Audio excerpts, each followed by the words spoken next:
Good morning, one and all. Good morning, good morning, good morning.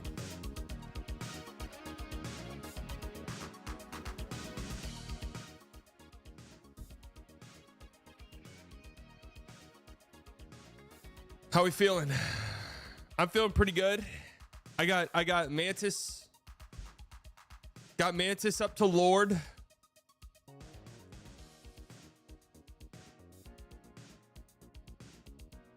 Last night, so I'm lorded up with Mantis.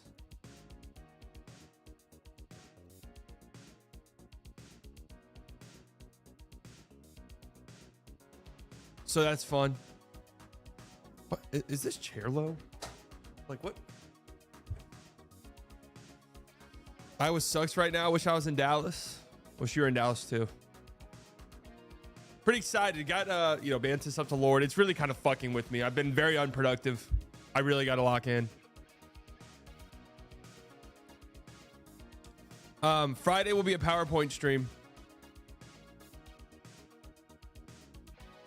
Friday will be a PowerPoint stream. Today, we're going to talk about, the Phoenix Suns made a trade yesterday that, what's the weather forecast? Get an accurate 10-day forecast. Okay, sure.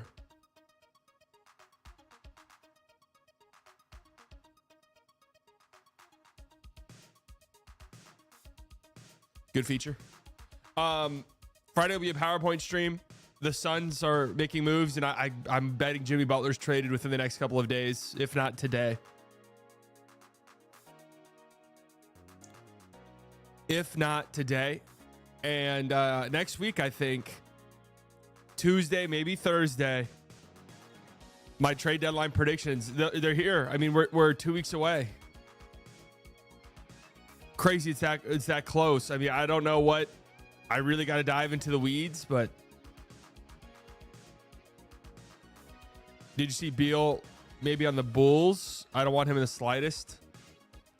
So we'll talk about it here in a bit. We're talking about the Suns. I have a video I'm gonna drop tomorrow, more than likely. I really want you guys to gas it up when it drops. It's kind of in tune with what's going on, and this is kind of a direction I might want to take content. I'm not entirely sure yet. Been considering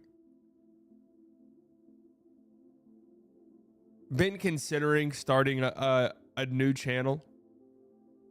Just some behind the scenes stuff here. It's in a weird spot. It is like I just feel. Paul at the 5, what will you say when the Mavs trade for Kelly and Linnick, which you willed into existence? No, I didn't will that shit into existence. I'm trying to will that shit out of existence.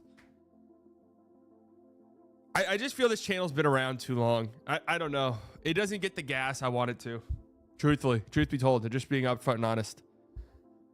But more long form content. I think it's my best. I think it's when my creative juices really get pumping in a way that I like.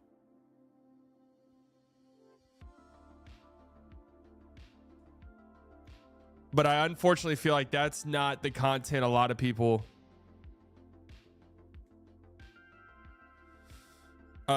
subscribe to this channel originally for. That's where the problems arise. But anyways, tomorrow I went back and I was looking. So the PowerPoint on Friday is going to be grading the last 10 NBA trade deadlines, or I guess ranking them. I'm not sure which one I want to do yet. And then we'll kind of do a deep dive into all 10. But in my research, the 2015 trade deadline, one of the crazier ones of all time. One of the crazier trade deadlines ever. Up until that point was absolutely the craziest trade deadlines ever.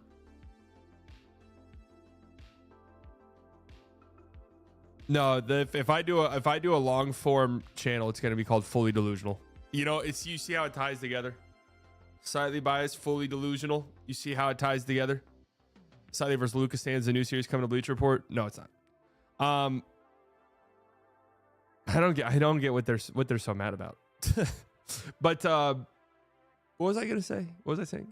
Oh yeah, the 2015 trade deadline. The Suns made 3 massive trades that deadline that seriously changed the trajectory of the NBA. And it's really fun to look back on. And it kind of comes full circle now. with the Suns. With the Suns, this sounds like a Bill Simmons bit. I know, but the Suns in the news, probably going to make the biggest trade of this trade deadline. It's so funny looking at that 2015 trade deadline. Like the Timberwolves traded, I think it was a 26-year-old at the time, 26-year-old Thad Young for Kevin Garnett.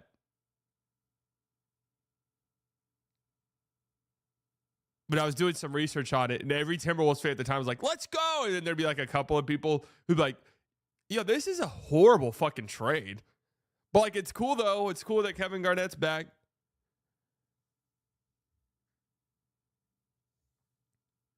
How many years before Matt sells the Suns? I think we could be approaching an interesting spot. Oh, and also I got a new lights are coming in tomorrow. That's hopefully going to solve this problem. I got new lights coming tomorrow. I'm going to have a backlight. I'm going to have my fill light. I'm going to have it all.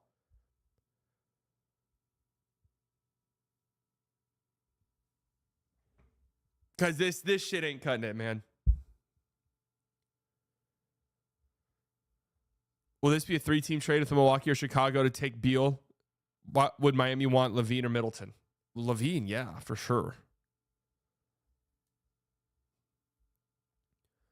We'll look into it. Is there a place, is there somebody out there who's made like a bunch of mock trades about it? Because it's difficult to try and figure out the ones that are actually legal. I think right now as it stands, the idea is Chris Middleton goes to Miami. Beal goes to Milwaukee. But the thing about Fanspo is not accurate. Though this is such a complicated trade with the legalities of certain things that Fanspo wouldn't get it right.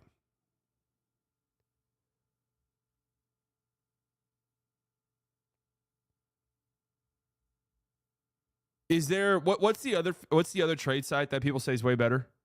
Do you want that sent to you? Yeah, DM me or something. What's the other one? Who wins, Mavs or Wolves today? I kind of think the Mavs. Is Spotrack it? There was another one.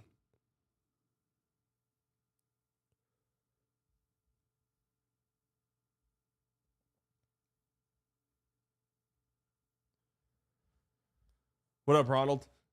Spotrack has working rules. I mean, Fanspo has working rules, but then there's stuff where you dive a little bit deeper. I think Fanspo is just looking for, hey, this works contractually, and then there's certain rules that they don't implement.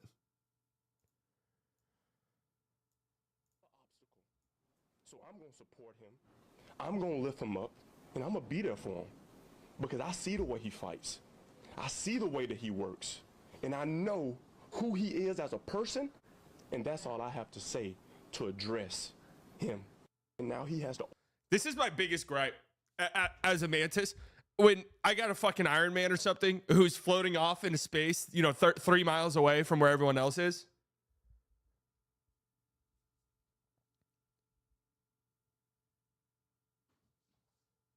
My cat's going crazy, by the way.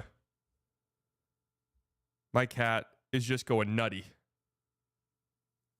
Thoughts on Magic players? So Magic's, I'm trying to learn Magic. She's a little difficult. I don't know if I'm a backline guy. I don't know if I have the skills. Like, just being straight up. That's it. If I'm just being honest with myself, I don't think I have the skills. There's nothing wrong with admitting that. I don't think I have it. But what's nice though is I as Mantis, right? I'm always, if we have a backliner, I'm always like, hey, let me know you're about to go in. Oh, Shams Charania. Oh my God, LeBron update. We got a LeBron. LeBron's doing his yearly, hey, I'm trying to win here. We'll look at that. Great timing.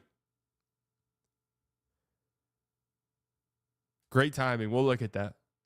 But I always tell my Wolverine, let me know when you go in. I'll give you a damage orb. I'll give you a healing orb. Go take care of business.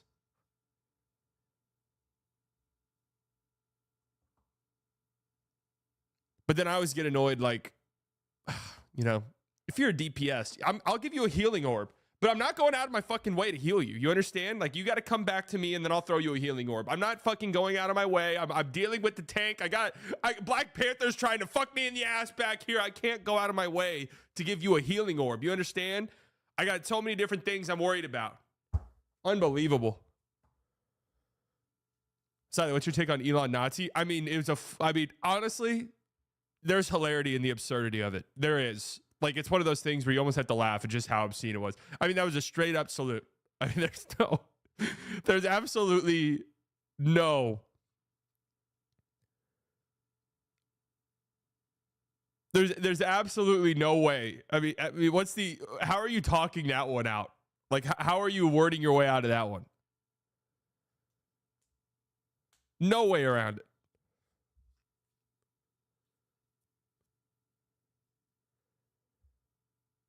Does it twice? Yeah. Okay, look, if he did it once, it could have been like okay. He gets a little excited. We know Elon's got, stuff. One time, okay, doesn't look good. But if he was like, hey, guys, I fucked up. That's not what I was trying to do. All right, it doesn't look good. The optics of it are terrible. He said, no. Let me do it again. I don't think you guys understand what the fuck just happened. I'm doing it again. Elon is autistic, brother. So here's and I'm not trying to be insensitive or anything, but here's where I stand on this. So he either full-fledged did a Nazi salute, right? Roman salute, whatever. Or we're admitting, yeah, he can't really control his emotions like that, and sometimes he just gets on stage and accidentally Nazi salutes. Do we understand how both of those are fucking horrible? This is already one of the most powerful people on the planet. He's about to have a very important role in our federal government. Like, hello? Either way.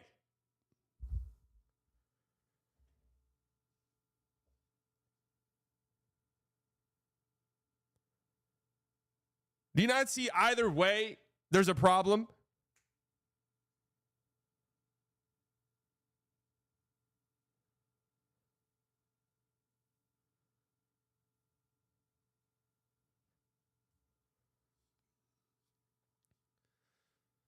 I mean, this also doesn't explain the way that he follows and constantly interacts with open Nazis on his platform. I mean, that part is true.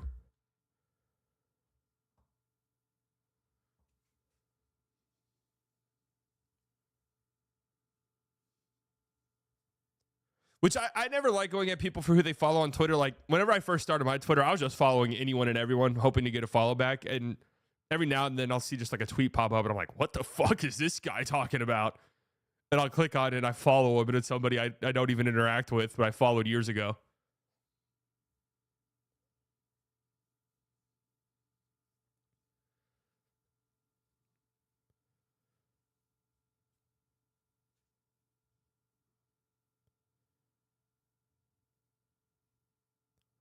He also was somehow playing on his rank 1 Path of Exile account during the whole thing. You know what? I think that shit's hilarious, and I respect him for it. That's such an absurd lie that it's just like, okay, props to you, bro. Top 7 player in the world to Path of Exile 2. I have to respect the absurdity of that lie. And just the gall to think that people would believe it. I have to respect that.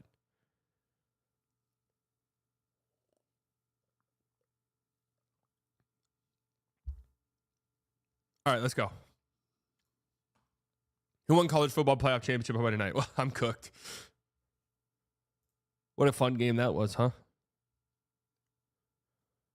Which of these countries hasn't produced an NBA MVP winner? USA, Serbia, Greece, Australia. Just wait. Ben Simmons still got something in the tank. Former Georgia quarterback Carson Beck just transferred to this ACC school. Oh, I actually have no idea. Is it Miami? Part of me thinks it's Miami. All right, nice. Isn't he dating one of the twins that goes there or something? Where did Sabrina Ionescu play college basketball? Oregon, baby. This father-son MLB duo has combined to hit exactly 609 home runs. Is it Ken and Ken Jr.? I don't think so. Because Ken Jr. had, oh God, is it Vlad? All right, nice. Because Ken Jr. had 600 home runs, but which of these two schools does not share a conference in football? This is where I'm going to get fucked here. Oregon, Rutgers, Big Ten. Rutgers, Maryland, Big Ten, I think. Oregon, Oregon State. I don't think Oregon State's in the Big Ten. Nice. That was a pure guess, really. Well, process of elimination. Dude, what are these shit-ass questions, man? Which of these two schools do not share a conference? Man, I don't know. I don't know where these teams play. I have no idea. Cal UCLA kind of sounds like the answer. Because you see, they're trying to get you with these trick questions. This is how you do process of elimination. Who has the most home runs by a Giant since 2002? I feel like this is a funny trick question where the answer is Barry Bonds. But there's no fucking way. It might be Barry Bonds. Yeah, see, they're trying to trick you today. They're trying to trick you. When did Bonds retire? Like 06, 07?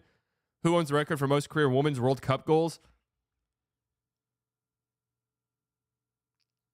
Mia Hamm kind of sounds right to me. Abby Wambach's good, though. I'm going to say Mia Hamm, and if I'm wrong, I'm wrong. Yeah. Is it Marta? I had a feeling it was going to be Marta. I have a feeling it's going to be Marta. Whenever you get to the soccer players who have one name, you're not fucking around. You're not.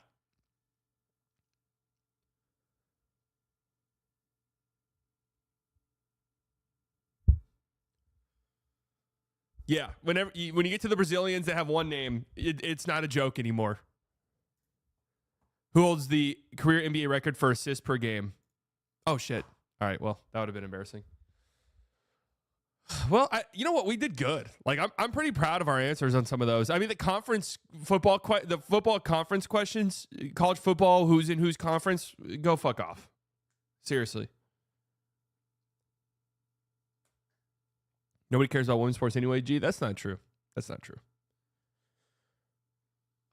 Please watch Kelly Olynyk's stats last night. No.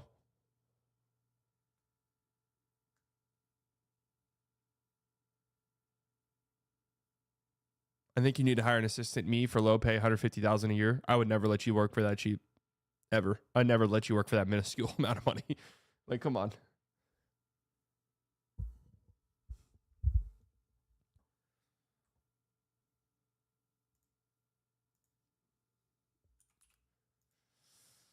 You want a Kelly Olynyk guy? Good God.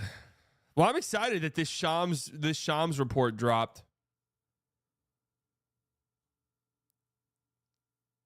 Kalen Clark pulling more views than some NBA teams. Yeah, I've been wanting to watch Unrivaled. It was on a little bit. It's on TNT, right? It was on a little bit. I had TNT on after I was watching a game, and it came on, and I was watching a little bit of it.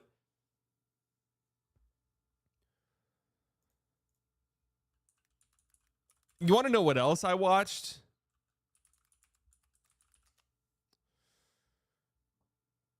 I watched. How do you guys feel about for the 3-on-3 format? First and foremost, is that something that's got some juice? I kind of think it could be. And now I like the full court aspect of it.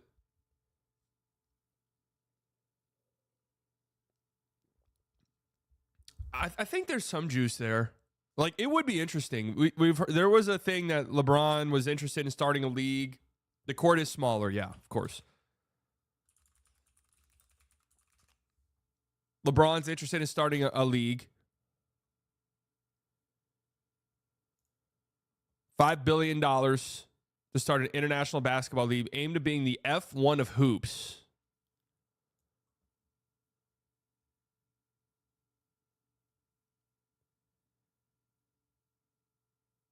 I wonder what that even means. 6 men and 6 women's team with the game scheduled around the world. This just feels really gimmicky.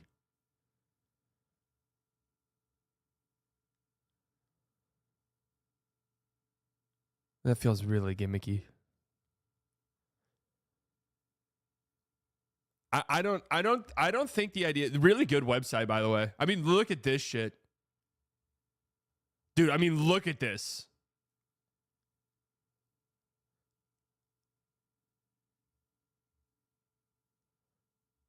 This actually makes me a little nauseous.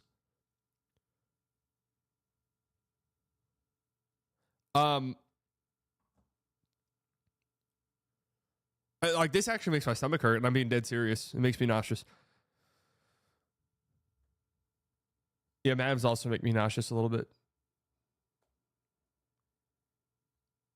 I don't like the idea of like a traveling league.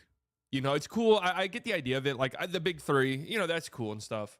But I don't really get how part of what makes sports so great is you have your team. Hopefully, it's in your city. You can go watch them. You know, they have the city that you live in on the front of their jersey. Like, that's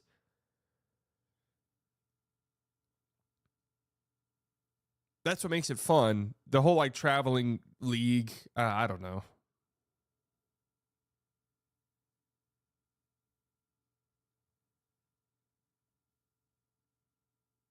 It works for esports. Yeah, but esports.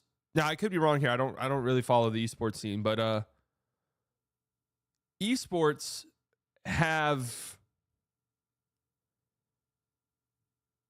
like there's cities involved though, isn't there? Like Dallas has an esports team. And don't they play at that at the convention center? Only in Overwatch, I think. Okay. No, I think 2K does.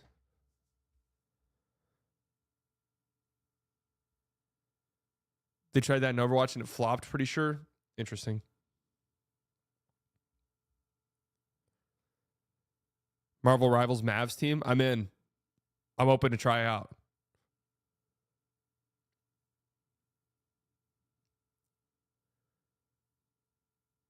Esports are tied to corporation. Maybe I was just thinking about the Overwatch teams. The only time I actually followed esports were Halo 2, Halo 3, and Gears of War.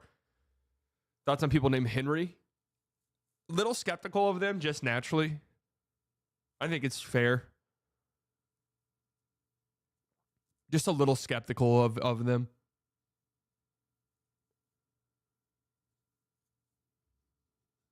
Henry Cavill. It seems like maybe the best Henry we've got.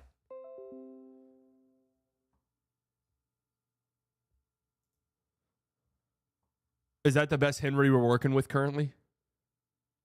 Henry! Just hit Lord on Hella. Nice. That's a good one. That's a good one. You buying the possible Denny to the Suns rumor in a Nurkic trade? So, I want to say no. I really do. But the Suns just... All right, let's get going, and then we'll talk more about that. I do want to say no.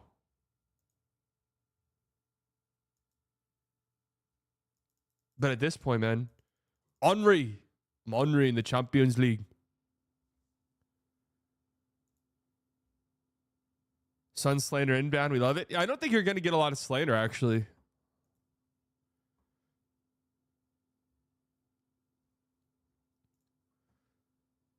I think you're going to be surprised at the lack of slander that's produced here. So congrats on being named Cowboys OC. Yeah, I got no idea what I'm doing, but that's not a prerequisite for this job. You don't have to know what you're doing. So I'm excited. I'm excited about my position, and you know, I'm ready to suck at the teat of Jerry Jones for the foreseeable future, and I'll probably never get fired.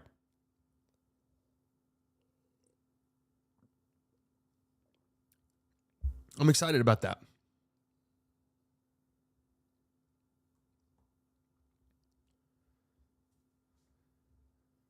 Good morning, folks. It is Wednesday, January 22nd, 2025, 11:01 a.m. Central Standard Time. We are now, I believe, 15 days away from the NBA trade deadline being directly in our face. And we've got some stuff to talk about today. The Phoenix Suns made a trade last night with the Utah Jazz, a trade that seems to be a precursor of things to come. The Jimmy Butler stuff is heating up. There were some clips going around last night. The Heat played last night in Miami. Some pregame stuff. Jimmy Butler, is he soaking it in? He's looking around the arena. No, I think he was just looking around the Miami Heat arena saying, God damn, why is there only 15 people here? No, Jamie, that's just how Heat fans are. It takes them about 3/4 to filter into the stadium for some reason. But all that going on, he's wearing Suns-colored shoes. He's got the Suns-colored braids. I mean, we know the whole fucking thing from there on out. We know the whole thing. We know the whole story. I said that I was done talking about it because it's just become annoying, the Jimmy Butler saga. But it does feel as though we're reaching a point where things are about to start popping off. We also have a Shams article that dropped as I was going live that we're going to look at. LeBron appears to be doing his yearly, I'm actually pretty upset with what our front office is doing, reports that will ultimately lead to nothing. And some other interesting updates. A real sham wow. Yeah, I consider this a little bit of a Shams bomb. Do we have any other? Was there an incendiary bomb that dropped recently? I mean, we're trying to keep up. We're trying to keep up with some of the stuff going on. But either way, we spent the opening of our stream talking a little bit about Marvel Rivals. I have reached Lord status with Mantis. Right. Pretty impressed. Pretty proud of myself with that. Pretty proud of myself. But my prediction is we are days away. Potentially even hours away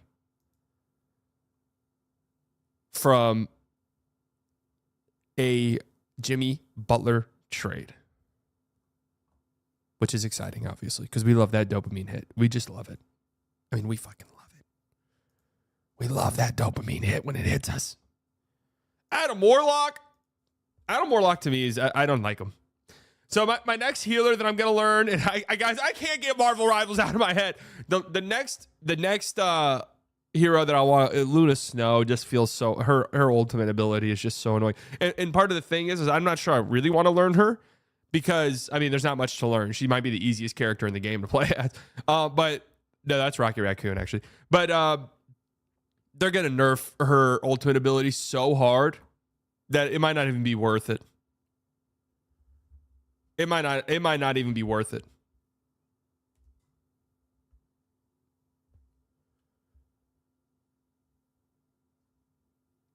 Dagger's cracked, but Sue Storm is my GOAT. Storm's ultimate ability is going to be nerfed to hell as well.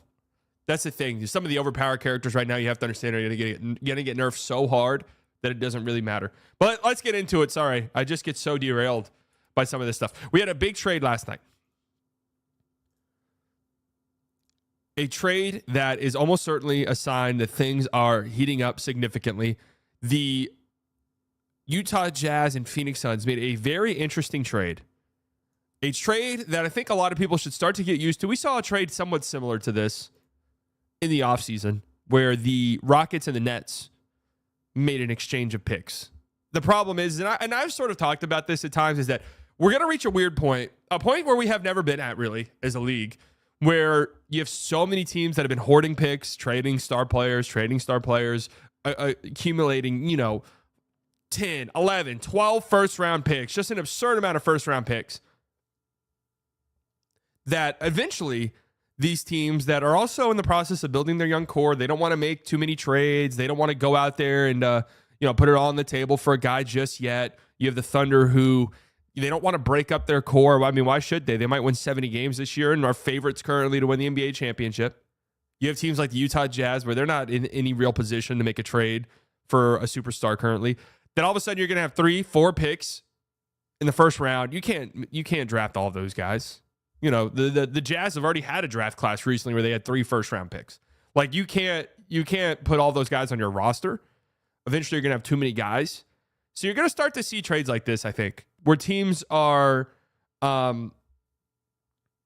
trading away multiple picks and getting back higher quality picks in return. What the fuck rank is Lord? No, Lord's not like a rank in competitive. Lord is basically, you've played this hero so much. Here's a little avatar for you. That's really it. So here's the trade that went down. The Utah Jazz are trading 3 picks to the Phoenix Suns, 3 first-round picks in exchange for the Phoenix Suns 2031 unprotected first. Now you might hear that and think, oh my God, why the hell would the Jazz do that? Well, here's the picks. The least favorable, remember, the Jazz have accumulated a ton of picks through the Donovan Mitchell, the Rudy Gobert trades. So the Suns are acquiring the least favorable firsts in 2025 of Cleveland, Minnesota, 2027 of Cleveland, Minnesota, Utah, and 2029 of Cleveland, Minnesota, Utah. So you think about it. This year, you get the worst of the Cleveland, Minnesota pick. I mean, there's a possibility that pick is 30, but it'll for sure be in the low 20s, Cleveland Cavaliers pick. 2027, same thing. The Cavs will probably still be good. The Timberwolves will probably still be good. The Jazz, who knows by that point. Like, basically, the Jazz are saying, here's 3 picks that will almost certainly be in the 20s in exchange for a 2031 pick that could be very, very appealing. This Phoenix Suns pick. So for the Jazz, I really do like it. I think it's a great trade for them. I think it makes a ton of sense. They get the most valuable asset in this trade while giving away, a few picks that they don't really have much use for, truthfully. And if the Jazz want to wheel and deal, I mean, it's 2025. This pick is 6 years away. Like, realistically, that pick's probably going to be pretty valuable for, at the very least, the next 4 years. And then you start to get to a point where it's like, oh, hey, well, the Suns have got this guy and this guy. Like, that 2031 pick's not going to be very good anymore. But we won't know that until, 2029. I mean, it's crazy to talk about these trades that far in advance. But that's the reality of the league that we live in. And the Suns now have 3 picks that they can use in trades, right? The Jimmy Butler trade, obviously, but also trades to maybe get off Nurkic's deal, maybe get off Beal's deal, sweeten the pot for a team to take one of those guys. Now, naturally, I think to myself, if I'm the Miami Heat and I'm doing a Jimmy Butler trade, Jimmy Butler for Bradley Beal, what a shit, disgusting trade that is. I would never do that. If a pick's involved, I want that 2031 pick. I mean, why is that not coming here? Why is that 2031 pick not ending up with me? But it appears this trade is going to get quite complicated. So Jimmy Butler to the Dodgers. Yeah, actually, that's a possibility. That really is.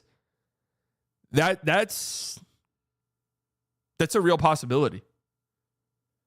Those kindergarten 2031 picks, real valuable. Yeah. So the Mavs did this type of deal and get 3 firsts for the 31 pick. At what point do we have enough picks to get Herb Jones without giving up Gafford? I mean, we saw the Mavs do a trade very similar to this last year. Trading a pick swap to the Oklahoma City Thunder, getting a 2024 first back in the process, and then rerouting that first to the Wizards for Daniel Gafford. So we've seen teams do this. This isn't like a groundbreaking thing, but I got to give some props to the Suns. I really do. We shit on them. Yeah, Matt Ishbia is on drugs. Like, this is just insane team building here, what they've got going on. I will give him props here. They really went for it with the Kevin Durant thing. I see Suns fans that are like, the Bradley Beal trade broke us. No, the Kevin Durant trade did.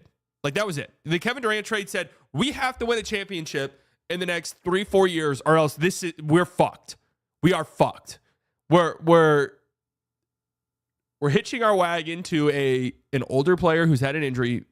Still a very, very elite basketball player, top 10, unquestionably, in the world, Kevin Durant. But, he's getting older. He's has a history of injuries, lower body injuries that are a little bit spooky. But we're hitching our wagon to that. The Beal trade definitely fucked you in some ways. Just a stupid trade. But you think about who they gave up in that trade. You weren't getting a lot of things of super high value in a trade like that. The Ayton to Nurkic trade, I don't know what you were getting for Ayton. Ayton's market was already kind of in the toilet, right? It was really the KD trade. You went all in, and once you do that, once you're paying Devin Booker the money you're paying him, you're paying, Kevin Durant the money you're paying him. You were also paying Chris Paul a huge amount of money. You were paying DeAndre Ayton $30 million. Like, all of that considered, you were pretty fucked financially. So now you're basically doing all you can to try and salvage the situation that you're in. They lost by 30 points to the Cavs a few nights ago. I went back and I watched that game this morning. Defensively, they're just not it. Does Jimmy Butler save them? Jimmy Butler for sure makes them better. I mean, that much is certain. If the idea of this trade is true, where you're basically replacing Bradley Beal with Jimmy Butler straight up. That's a Bucks Pelicans postponed. What? Why? Oh, because of the weather in New Orleans? Is that it? It's snowing bad down there. You're replacing Jimmy Butler. You're Bradley Beal, Jimmy Butler. That's a huge upgrade. I mean, that is absolutely a massive upgrade. Bradley Beal had 5 points in that game against the Cavs. He's not it. Okay. Still a fine basketball player, but kind of redundant on this Phoenix Suns team and just a weird fit. And the vibes are bad. So you bring in Jimmy Butler, a player who immediately slots into your starting five. There was a report today that said he can guard the Kawhi Leonards of the world. Okay. I mean, sure, he can. Your defense gets better. But also, Jimmy's a good playmaker. He opens up the possibility of lineups where you don't necessarily need to have Tyus Jones on the court. And you squint, you see a lineup of Booker, Jimmy, Ryan Dunn, I guess, KD, Nick Richards. That's a pretty good five. I think it also opens the possibility for them to go more small, which they tried to do in this game against the Cavs, and they were getting fucking torched with KD at the five. That's KD as a small ball five is good. I like it. The problem is we see teams try to do this all the time with small ball. The Mavs try to do it sometimes with small ball. The small ball works when you're putting a bunch of good defenders out on the court. It's not just, hey, just put small guys out there. We're running small ball. It's put small guys out there, smaller, positional wise, but you're more versatile defensively. You have a bunch of good wing defenders, whatever the case may be. We're going to space the floor, make life really difficult. The Suns like Tyus Jones, Devin Booker, two guys who have been horrible defensively this year. Yeah, throw them out there. Small ball. Get torched. Yeah, like the Thunder, obviously. Like the death lineup, Golden State Warriors. Hard to replicate, but when it works, it really works. And go back to my Mavs. Mavs can put a very competent small ball five lineup out there. What's your favorite almost Mavs trade that would have made the Mavs worse if they had gone through with it? Almost Mavs trade that would have made the Mavs worse. I mean, we talked about the DeAndre Jordan signing. That would have been a disaster. That would just have been a bad contract. Kuzma. Yeah, I mean, you go back to last trade deadline. The Mavs got a little bit lucky because there's a world where Kuzma says yes and you get Kuzma. And I'm assuming Daniel Gafford would have also been a piece of that trade. There's also a world last year where instead of any of that, you get Bobby Portis. And let me tell you right now, if either one of those trades does not lead to the Mavericks making the finals. That much is true.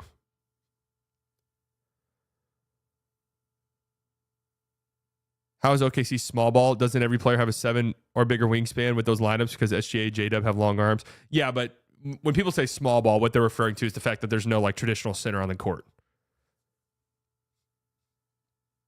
And the Thunder play small ball a lot of times out of necessity because all of their guys are injured.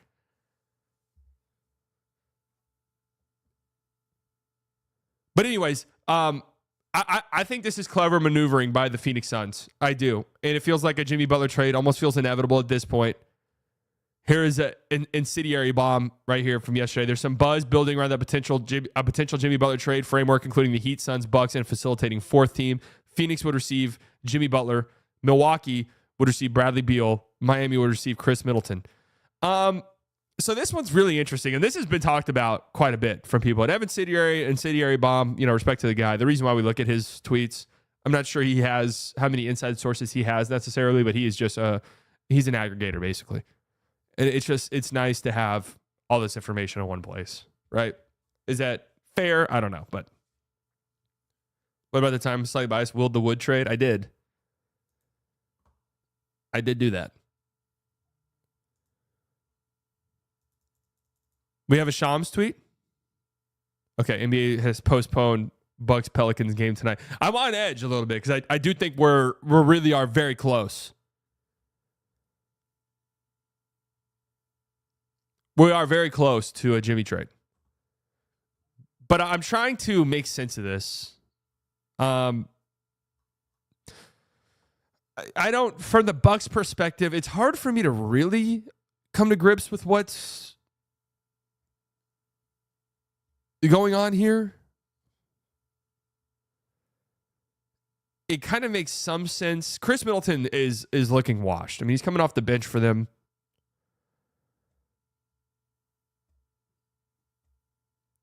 Middleton doesn't play and Portis is trash. Yeah, this would just feel like the Bucks are getting off of some bad contracts that they don't like. They'd have to trade Pat Connaughton, I think, first and foremost. Gets them under the apron. Then they can aggregate contracts and stuff like that. Sounds like desperation. It is a little desperate. Yeah, but okay, so I get Chris Middleton looks washed. His injury history is scary. All of that I agree with, but I just don't. So then you're turning around and grabbing Bradley Beal. I don't. I don't really understand it. I really don't. I'm looking at the Bucks subreddit, and they are really going through it. Really going through it in a serious way. There's been some talks that the Toronto Raptors are going to be involved in this in some way, shape, or form, which I would imagine, I'd have to get into the legality of these trades. Slightly cap master. But where Bruce Brown might end up with the Heat or something. Like, there's a world where the Heat get a couple of solid rotation guys out of this. Very interesting that all the times Jimmy Butler's been traded, it's really been for scraps in return. Just kind of strange. I guess outside of the initial trade to the Timberwolves.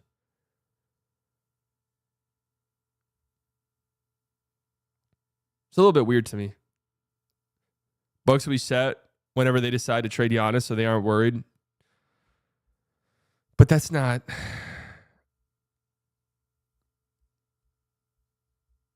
That's not how they're looking at it. The Milwaukee Bucks could be looking to add a high-level veteran with Zach LaVine and Bradley Beal as potential targets. So Zach LaVine makes a ton of sense. Somebody in my chat earlier was like, do you think, I think it was the Heat. The Heat want Bradley Beal or Zach LaVine? It's like, Zach LaVine, yeah, for sure. Like, for sure. Zach LaVine is magnitudes better than Bradley Beal currently. LaVine on the Bucks? Hell yeah, let's do it. LaVine on the Heat? Okay, they got a lot of guards, but all right. I think either of those teams would want that, truthfully. Beal is just an interesting one to me. You're what is there, 3 years left on that contract? With a no trade clause added into the mix, $50 million. I mean, that is just eye-popping. 53 mil, 57 mil player option, and then a no trade clause. And then the thing that is confusing to me as well is Chris Middleton, big money, big contract, not living up to it. He's got next year, and that's it. Next year player option at 34 mil. This would make more sense to me from the Bucks perspective if it was like Chris Middleton or Bradley Beal's expiring and you get some cap relief because Chris Middleton's contract runs longer. Like, Bradley Beal's contract he's making $20 more million. And he also has an added year and a no trade clause. I don't see it. I don't understand this trade.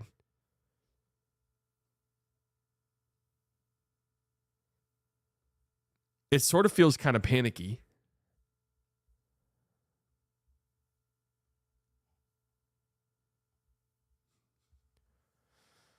Are the Bucks going to get a free agent, though? It wouldn't be about getting free agents. It would be about getting under the second apron. And it kind of seems like maneuvering in this way and being like, yeah, we'll take Beal so we can get off of other contracts. It feels like a cost savings move, which it is. It just feels like they're in a weird spot to be making trades like that. And the Bucks wanted Beal. I mean, it was reported that when Beal got traded to the Suns, that the Bucks were also trying to trade for Bradley Beal, and Bradley Beal would not waive his no trade clause. Like, they wanted him a couple years ago. Dame, Beal, Prince, Giannis, Lopez isn't terrible. No, it's not a terrible team. It's basically Beal for Portis. Middleton barely plays. and Pat isn't in the rotation. Yeah, trading Pat Connaughton's enough. Like, obviously, trade Pat Connaughton. The thing is, though, is you'd have to attach stuff to get off of Pat Connaughton's deal. Because he's a nothing player. God bless him. Nothing player. But, I mean, dude, Chris Middleton's getting 25 minutes a night. And there's some of those advanced metrics and stuff out there that show that he's still like an impactful player. I saw somebody tweet out the comparisons between all these guys. He's still an impactful player and more impactful than Bradley Beal currently. I think this would be more so we do not trust Chris Middleton. 33 years old, injury after injury after injury. We don't trust that he's somebody that we could actually rely on. Really, why would the Bucks care about going after LaVine or Beal if it marginally improves the team? The goal is to push for a title with Giannis. It's not like they're going to tear with Giannis being 30. No, I mean, but it's also a cost savings thing. They probably look at it and say, if we can find a way to get off of Pat Connaughton and Bobby Portis, while also in our minds maybe like downgrading player talent wise, but also getting a guy who could play 30 plus minutes. We don't have to worry about too many injuries, although Bradley Beal's often injured as well. And we get under the apron because of that. That makes a little bit more sense to me. Replaces a 33-year-old injury-prone player for a 31-year-old injury-prone player makes sense. Again, I don't fully get it, but I don't think we're talking about a team that's operating in the right state of mind, the Milwaukee Bucks. I think there's some panic there. I think that Giannis might be an NBA trade Twitter guy. Think about how many times Giannis has been like, hey, make a big move. Giannis might be like us. He just loves the dopamine hit of seeing a trade go through. He's probably just like, fuck yeah. I was sick. That made me feel really good when that notification hit my phone.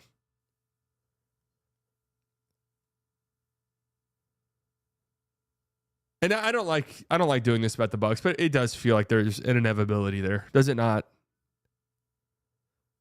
You look at their situation, and they're good. I mean, they're a fine basketball team this year. They really are. They're playing better basketball lately. They've won 4 in a row. I think LaVine makes them pretty fucking interesting, actually. Defensively, you have some problems there in that backcourt, but there is, I mean, LaVine, Dame, Prince, Giannis, Brook Lopez. That is not too shabby.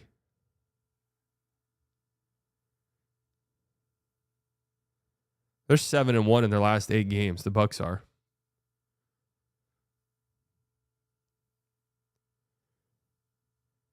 But I'm saying there's almost I love how Siley previously broke down Portis' bad defensive stats, letting us yokels know he's not who he thinks he is. That deep take is the info we B nerds love.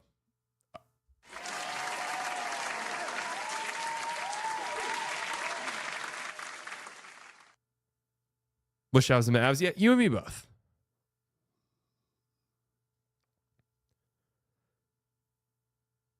You and me both. Giannis quietly been carrying the hell out of that defense over the last 18 games.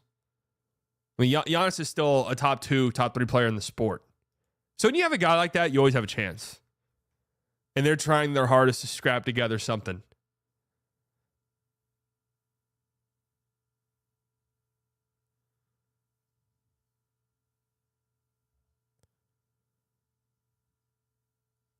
Giannis to the Mavs? Hell yeah. Let's do it. At this point, are we sure LaVine would even be traded? We've been hearing about rumors about it for like the last 5 years. No, there's absolutely no guarantee that LaVine's traded. If you're the Bulls, this is really kind of a best case scenario for you. That Zach LaVine has played his way out of the whole, oh man, this contract's disgusting. How are we going to get off of this? Into, oh, Zach LaVine's back and playing really well. We don't have to trade him right now. Like it went from, God, it's going to be really hard to trade this guy to, wait a second, we don't actually have to trade him. We don't trust Subsidiary slightly. I mean, he just regurgitates information Like, he's just reporting what other people are reporting. Oh, look, he's even got confirmation. The Athletic NBA has now confirmed my report that many NBA executives believes the Buck will be involved as the third team in an eventual Jimmy Butler to Suns trade. Come on, man. Hey, honestly, I feel like people have been saying that for a while.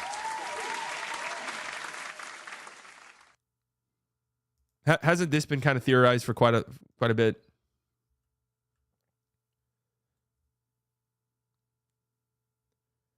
Whenever you get a new tattoo, the first tattoo I got, this scared the shit out of me. A few days later, it starts to peel a little bit as your skin sort of heals itself. The first time I got a tattoo, it scared the fuck out of me. I thought my tattoo was falling off.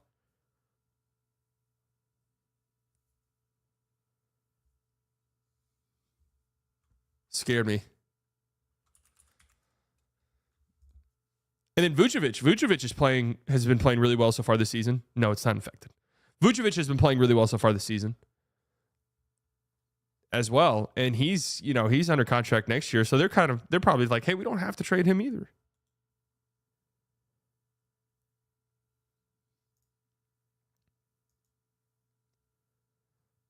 Very interesting to see how this all shapes up. But then there was another report, and I don't know who tweeted this out. This one to me sounds like a pipe dream. But again, there's been so many things about the Phoenix Suns where it just feels like there's no way they need to address their point guard position. Yeah, how the hell are you going to do that? Oh, well, we go on to get Tyus Jones. Okay.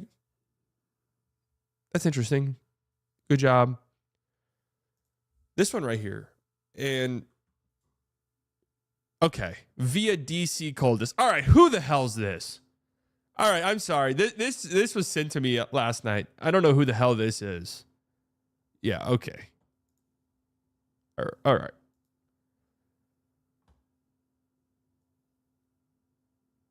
Okay. Wait, has Gambo tweeted this out?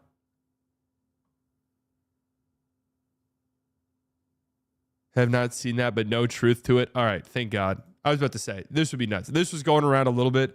Phoenix Suns and Portland Trailblazers have been in discussion for a trade that would send Yusuf Nurkic back to Portland for Denny Avdia, Duop Reith. I mean, just what?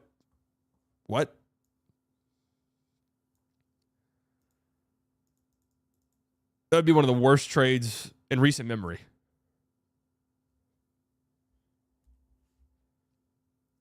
Nurkic is probably unmovable. Straight up.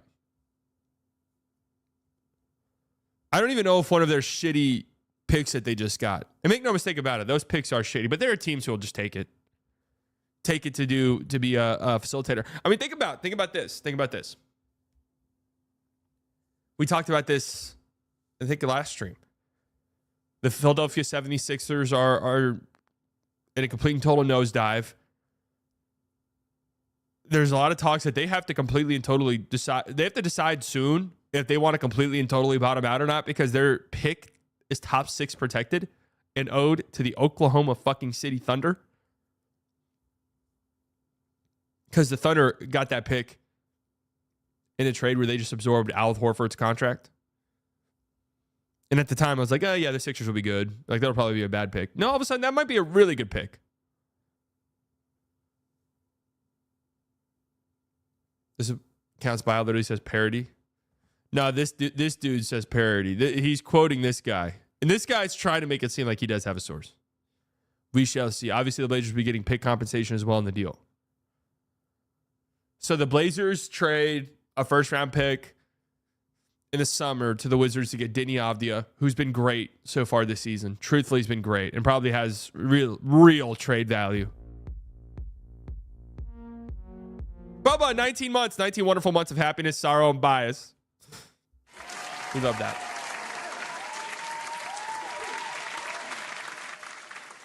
So the Trailblazers trade a first in the offseason for Denny Avdia. He's been really good for them. And then they're going to turn around and trade him and Duop Reith for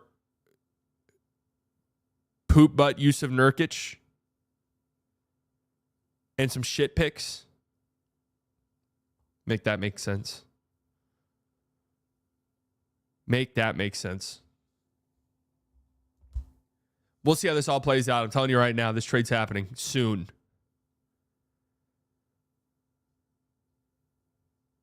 Mavs Twitter would freak out if that trade actually happened. What's Nico doing? Wake up. I mean, yeah, rightfully so.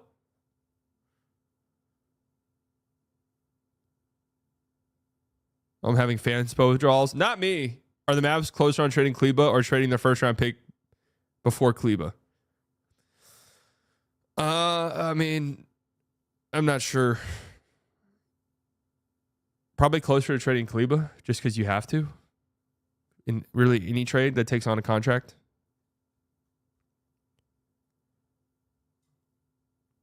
I mean, it would guarantee throw off the Suns for the playoffs and the fucking Blazers. Why would they do that? Yeah, it doesn't make any sense. Kleba for Kelly Olynyk. Oh, God.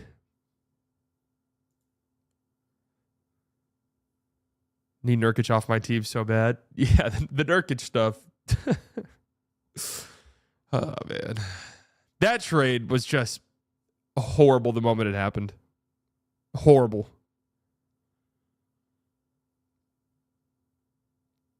And it's crazy because he was actually pretty good last year. Please watch Kelly Olynyk's stats last night. All right, what did Kelly Olynyk do last night? Let's see.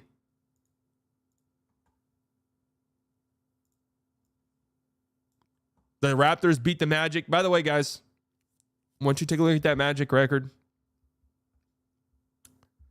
Take a look at it. Yeah, I saw a Magic fan get retweeted onto my timeline last night who was mad because Jamal Mosley, and I quote, doesn't know how to implement an offensive system. Just something to think about.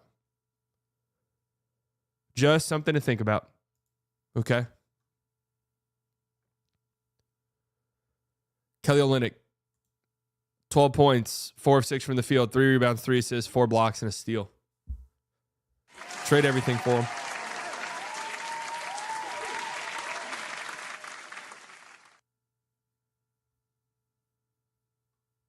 Every fan base is mad at their coach. Yeah.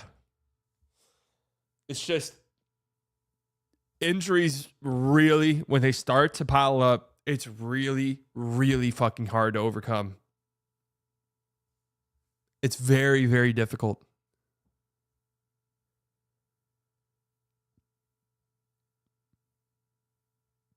Peace out, Stringer. It's very, very difficult. I saw a tweet that said the Mavs have had average shot quality and average and shot making fitting for a 500 team. Yeah.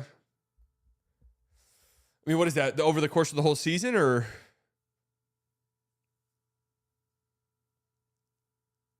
Boucher has been good. Yeah. That's actually not that bad considering you've been without your best playmaker for over half the season at this point. Mavs fans can be hypocrites, in my opinion, get upset. Other Mavs fans scapegoat kid, then have the same delusional mindset about Jerry Jones. What does Jerry Jones got to do with this? Do you see a possibility of trading Grayson Allen for a potential wing player, more draft capital? Yeah, definitely could see that happening. Do you think Lively's injuries will become more manageable the longer he plays? Or will this be a forever problem? No, he's got to strengthen those ankles, man. He's got to do some ankle workouts. You guys want to know something funny? I had a dream last night, and I'm not bullshitting. I just remembered it. I had a dream last night that Luka came back tonight, and I was at the game, and Luka just checks into the game, and no one says anything, and I'm like, Guys, do you not realize Luka's on the fucking court? And he was limping. He could barely walk. And I was like, why is he out there? Please take him off. He's not ready yet. And then that was the end of the dream. True story. And no one else knew. It was one of those dreams. It felt like one of those dreams that felt like we were running in place. Nobody could listen to me. I was like, get his ass off the court. He's not ready. You're going to get him hurt.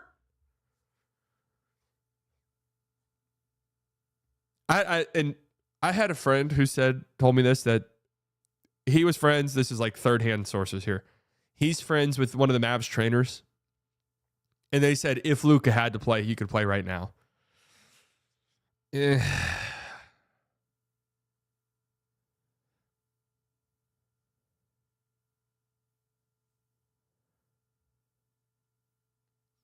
Sally, why isn't Luka in MVP discussions? He hasn't missed a shot since Christmas. That's true.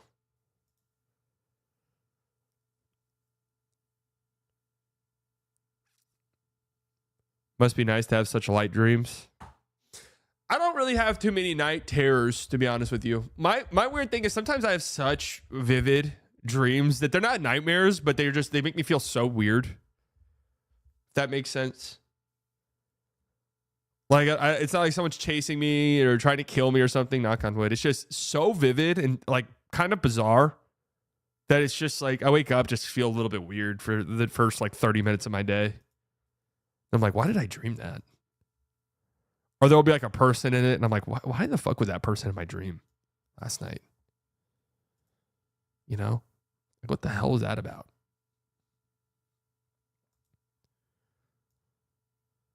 I had a dream that the Mavs traded for Marcus Smart. Woke up so quick. What do you mean, Luka played with 75 leg injuries in the 2024 playoffs? Yeah, that's true, but a calf strain's kind of different. When was that video of him, putting shots up? Was that a week ago? 2 weeks ago?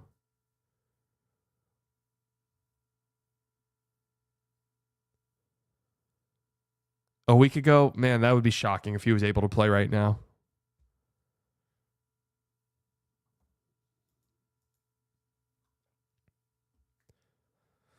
We'll get out of it. The Mavs will dig their way out of this. The only question is, I'm not worried about the Mavs whenever everyone's back and healthy and they can start winning some games again. I'm not worried about that. The only thing I worry about is how deep is the hole they're going to have to dig themselves out of. That is the concern.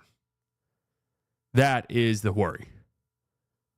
If we're 2 games out of the 5 seed, great. Let's fucking get going. Let's go.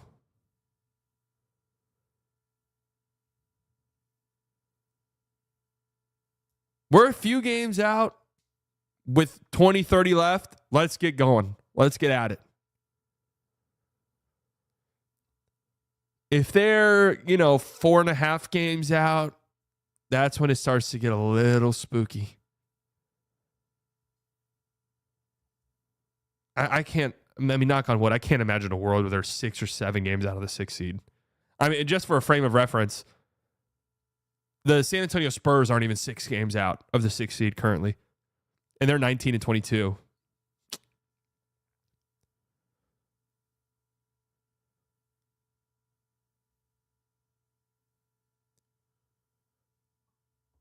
I keep standings watching, praying we don't fall behind too much. I mean, again, the Kings are 9-1 in their last 10. They've been heating up. They're directly on the Mavs' heels. They're half a game behind them. But outside of that, no one else is just like taking over. The Clippers 5-5 in their last 10. The Lakers 5-5 in their last 10. The Mavs 3-7 in their last 10. The Timberwolves 5-5. The Suns 6-4. Reinforcements coming? Maybe. The Warriors 11 seed 5-5 in their last 10. Like, nobody's completely and totally taking over from this group. The Nuggets are starting to separate themselves a little bit as a top 4 seed.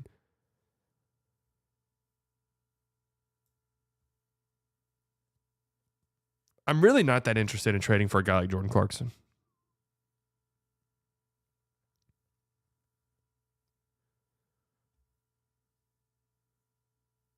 I think we win tonight and forfeit the game tomorrow. I kind of feel like the Mavs win tonight as well. Just got to be patient, man. Patience. B-Dot, 26 months on the side Delusional Club. Patience. These things will even out eventually. Yeah.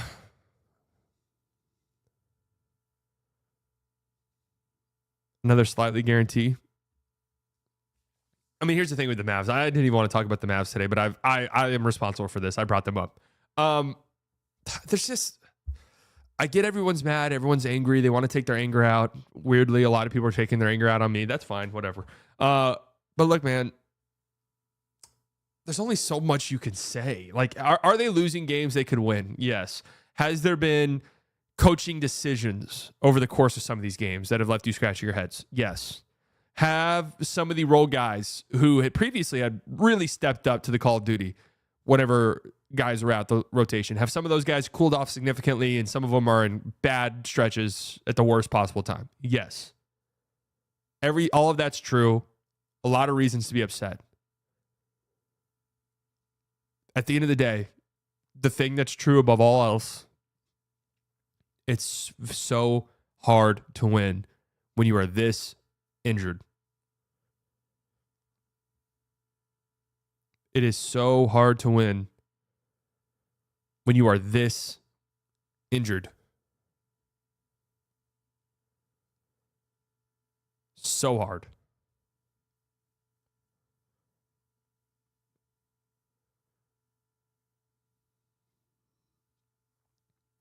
It sucks we have proof of concept, which is what a lot of teams don't have. Yeah, that's right. That's what makes it suck even more. My tone on this would be so much different if they didn't have the start of the season that they had, and they weren't, 19-10 going into the Christmas Day game, and the hottest team in the league with the best starting five in the league. By net rating, their net rating had them at like a mid 50 to 60 win pace. I would be singing a completely different tune.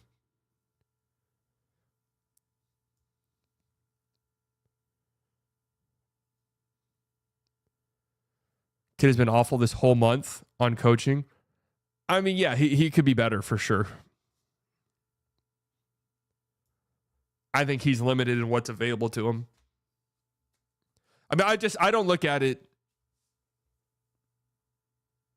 the same way as a lot of people. There's a lot of nuance. There's a lot of things involved. It's just blaming one person, one singular entity. It's just not.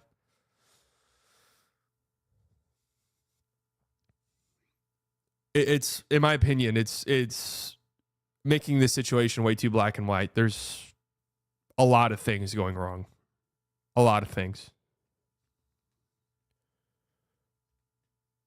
I blame the Dodgers too. My prediction is the Mavs lose tonight and tomorrow against OKC and could force Luka to play the next game. Oh, God. They wouldn't do that, by the way. Kid could adjust his defensive schemes. He could tell Spencer he's getting pulled. If he dribbles for 14 seconds on the shot clock, he could pull guys when they don't close out. I mean, Mavs defense has been middle of the pack over the last 2 weeks, 15th in defense, which isn't good, isn't great. A lot of that has to do with their offense being terrible. You're not set defensively. A lot of cross matches coming down the court, turning the ball over.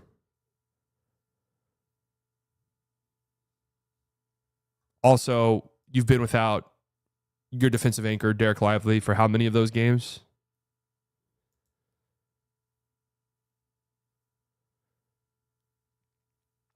But also, 15th when you're playing primary defensive guys. I mean, not really. They're having to play Spencer Dinwiddie, who's horrible defensively, and they're having to. Like, I get the Spencer Dinwiddie frustration. Trust me, guys, before the season started, I said, I don't know if you guys, I know we have these fond memories of Spencer Dinwiddie. That's not who this guy's been. He hasn't been good since then. And he's played well at times for the Mavs this season. I'll give him props there. I'm not surprised at all by anything we're seeing from Spencer Dinwiddie. Okay? But Mavs 8th in half-court defense since Christmas Day. Been getting killed on the glass. Derrick Lively in and out the lineup since then.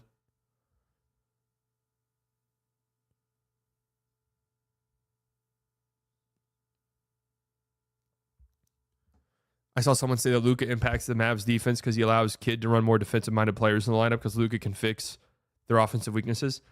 Luka helps the defense because the Mavs offense is that much better. And they can be set more often. They don't turn the ball over nearly as much. The ball goes in the hoop more. You can get back and get set defensively. They don't have to play him. There are other options. They really do. I know that we want to say Najee Marshall can be point guard. Quentin Grimes can be point guard. That's not who those guys are. It's not how it works. It's not how it works. It isn't. It really is not how it works. They've tried. Najee Marshall's been a turnover machine lately. He's not reliable enough, especially down the stretch of games, to put the ball in. Is Spencer Dinwiddie? No, but he's better than any other option.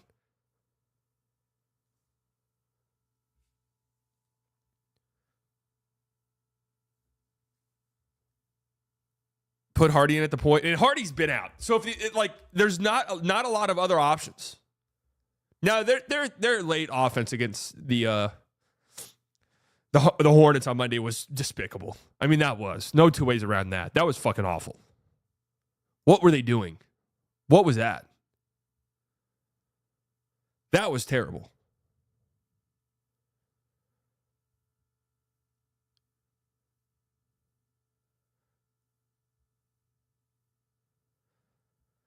Najee making plays for others works the entire game until they go away from it and let spin sides to the other ball. I mean, Najee's been a turnover machine lately. It hasn't really worked that well.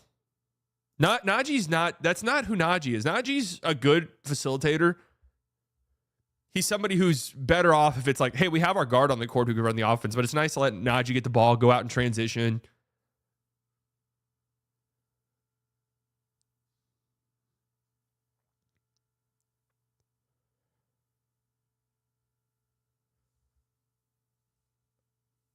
Najee's the best with ball and chaos. Yes, that's exactly right.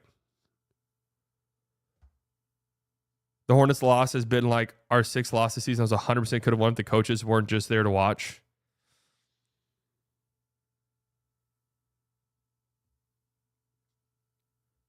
Najee Grimes works great off the two main creators. I mean, it's just not how it works, man.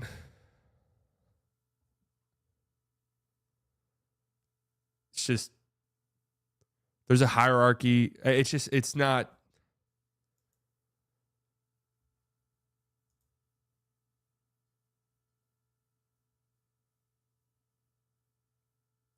Turnover machine is 2.5 turnovers per game. That's kind of a lot for a guy who doesn't have the ball in his hands a lot.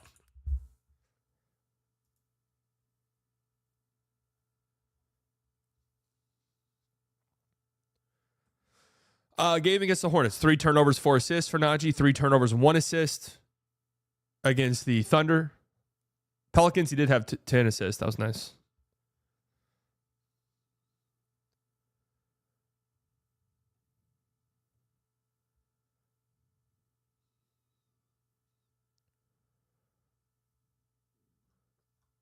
Yeah, that Najee float game has kind of abandoned him as well. He still played pretty well lately, though. It's not like he's playing terrible.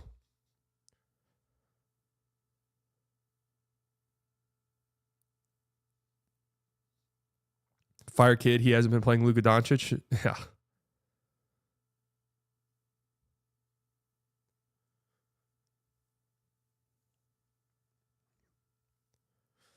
Exum, who knows?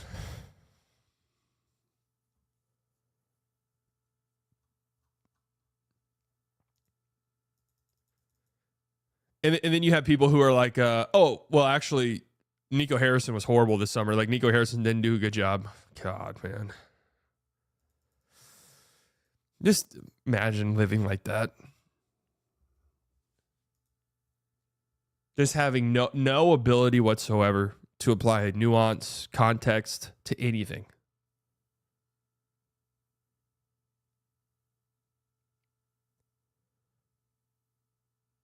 Najee defense versus OKC was great, though. Yeah, that was. Najee was tremendous in that game. Najee's been playing well. The last few games have been some of Najee's best since he got sick and then had the suspension. Is Exum still alive? I don't really know.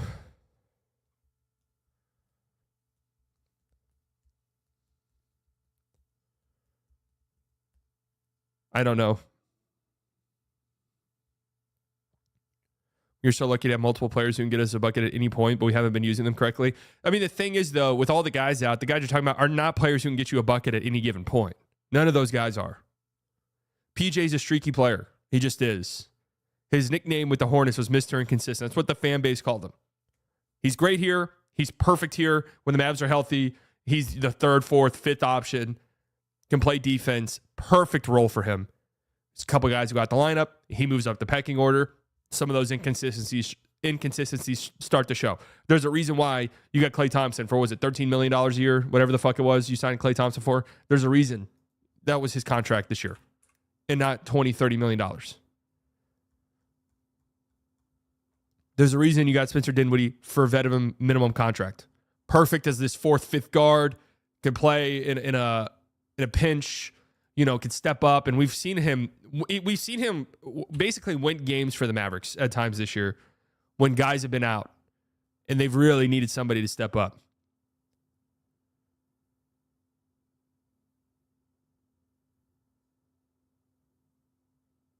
Whereas Dennis Smith Jr. and Fultz, what does Dennis Smith Jr. accomplish on this team at all? I mean, you guys want more offensive players. What is Dennis Smith Jr. bringing to the table?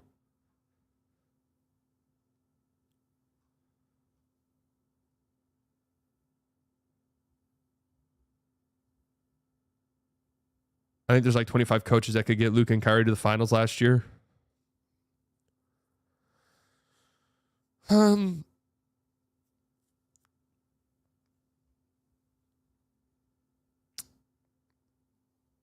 25.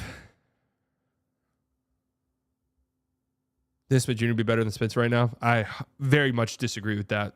Very much disagree.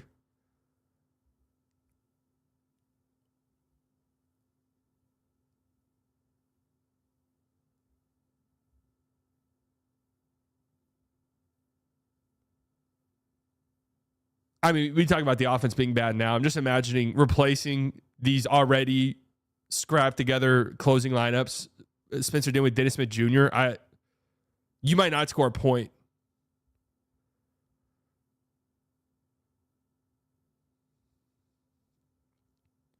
When do we know what questionable players play tonight? Probably around like 4-ish. A couple hours before the game starts.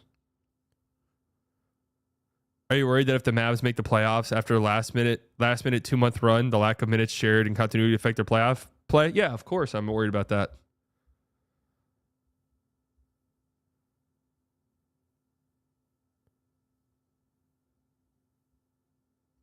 Look, my thing with Kidd has always been this. It'll continue to be this. I have called for his head on numerous occasions. I will fight back against this narrative that I am a Jason Kidd defender. I think he's a fine head coach. Teetering on a good head coach, honestly. Is he a great head coach? No, I'm not calling him that. Is he a top 5 head coach? No. Is he a bottom 5 head coach? Absolutely not. No. If the players like playing for him and things are good behind the scenes and he's doing a good job managing the personalities, am I fine with him being the coach? Sure.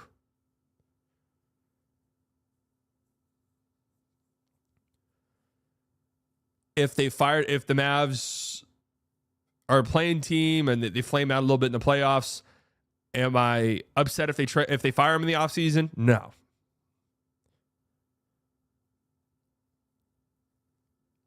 If he loses the locker room, do I want him fired? Yes, immediately.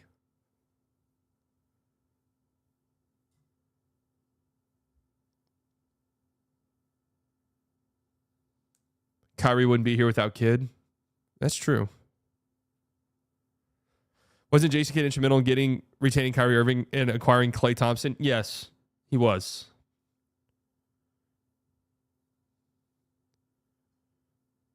He's been good enough for us that I don't want him fired. I mean, guys, they've won as many playoff series in the Western Conference as anybody over the last, I think it's 4 years, 3 years. That's not easy to do. And you could definitely say, hey, you have one of the best playoff players we've seen in Luka Doncic. Absolutely true. Nobody in the right mind will tell you Jason Kidd willed that team to those wins, but they still won them. And it's not like those were Boston Celtics level rosters or current Oklahoma City Thunder level rosters. Those rosters had flaws and holes.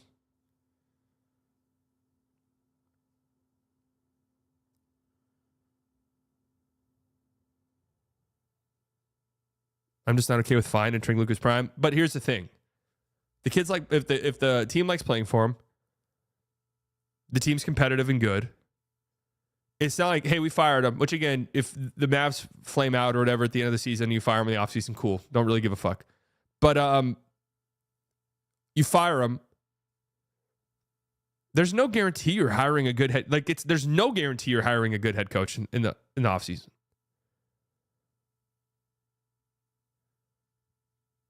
It's not like there's just a guarantee we get a good coach.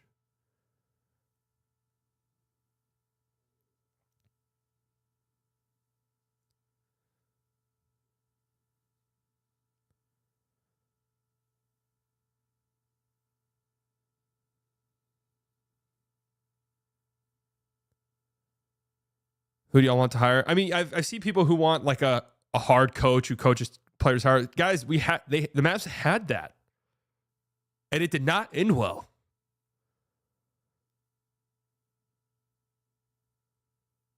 So we don't have faith in Nico to hire anyone. I mean, hiring a coach, especially if you're retreading a coach, if you're hiring somebody who's been fired by a team or whatever, there's a reason those guys get fired.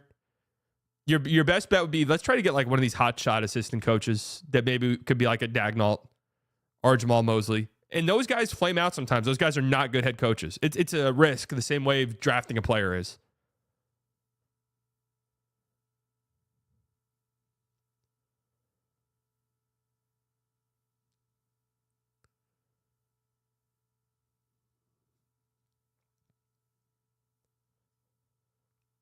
What do you want at the moment? A trade or health? Definitely health.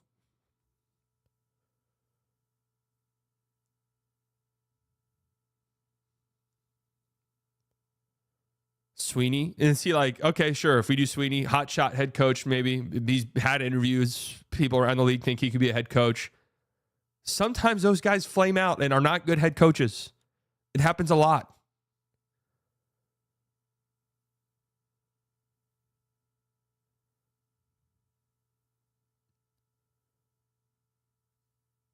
Held Boston under 110 all 5 games. That part doesn't get talked about enough. The Mavs actually did a solid enough job defensively in that series. So you're basically saying shut the fuck up and be okay with mediocrity. They haven't been mediocre. I mean, that's the thing that's bothering me. They have not been a mediocre team. They're the only team that's been in the Western Conference Finals twice in the last 3 years. They just made the finals. That's not mediocre. That is not a mediocre team. It's very difficult. We missed the playoffs 2 seasons ago. That was a season from hell. And even with missing the playoffs, they've won as many playoff series in the West as anyone in the last 4 years.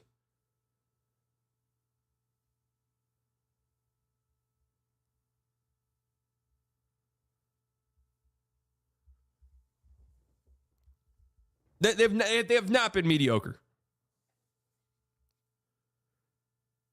There are teams that on paper have more talent than the Mavs that have flamed out disastrously in the playoffs. That's mediocre. That's bad.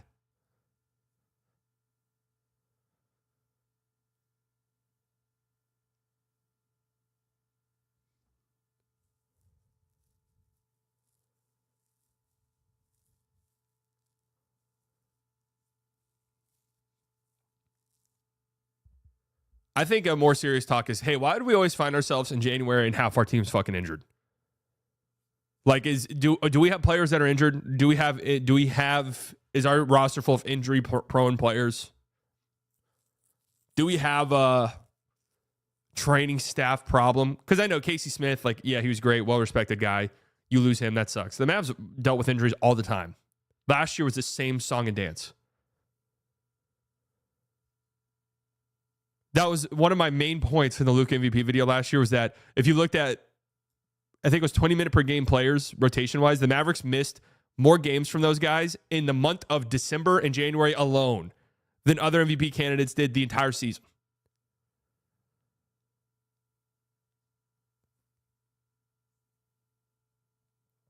It's just something. No, I wouldn't call Luka injury prone. I mean, he's played a lot. And this is really, knock on wood, this is like his first real extended absence.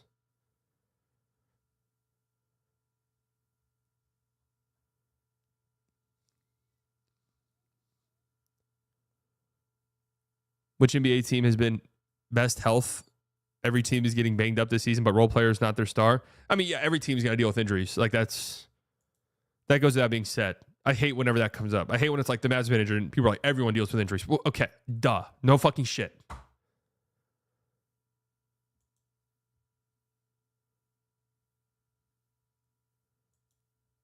There's a difference between, hey, our 7th guy in the rotation is going to miss a few weeks. And let's see, our best player's out for a month plus. Our second best player has a bulging disc in his back and is managing that injury. He's missed weeks at a time. Our third best player falls to the ground and misses 5 games.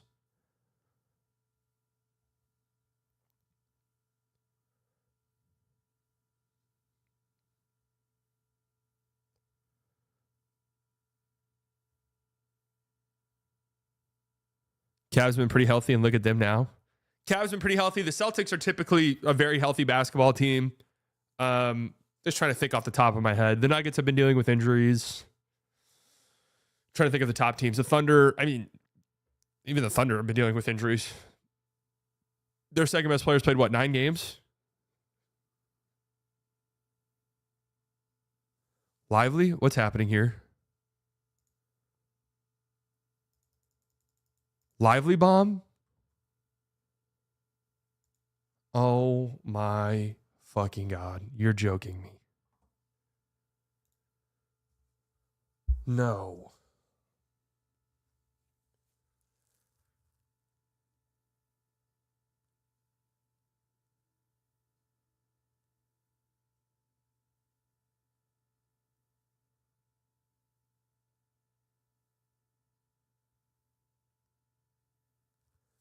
This from Shams Charania just now. 30 seconds ago. Dallas Mavericks center Derrick Lively has sustained a small fracture in his foot and is expected to miss 2 to 3 months. Well, I'm not going to lie to you guys. That's probably it. Like, that is probably it.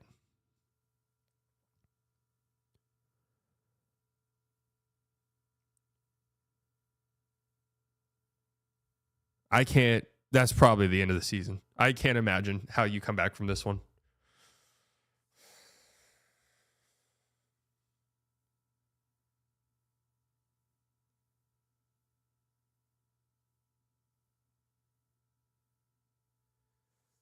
That's probably it.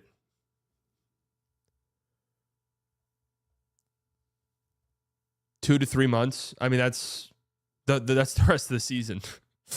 He's probably out for the year. Might return by the playoffs.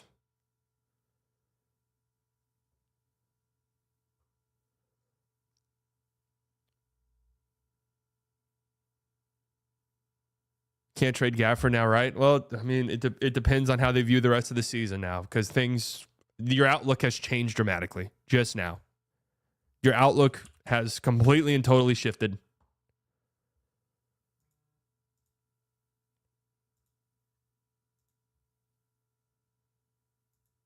Now I'm worried about a panic trade. So here's the on-off numbers with Derrick Lively this season. With him on the court, Mavs are +8 with a 109 defensive rating, 117 offensive rating. Just a great basketball team. When he's on the floor,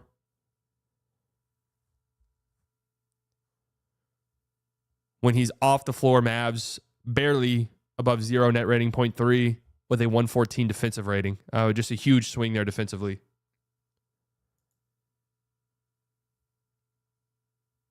Team is just better with him on the court.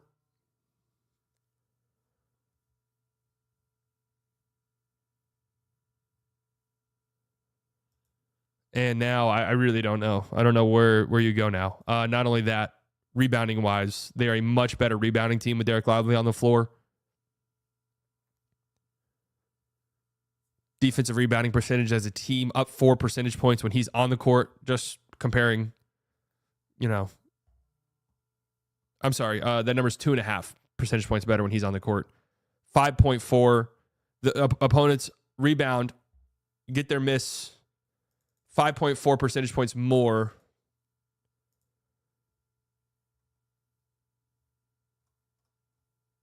when Daniel Gafford's on the court.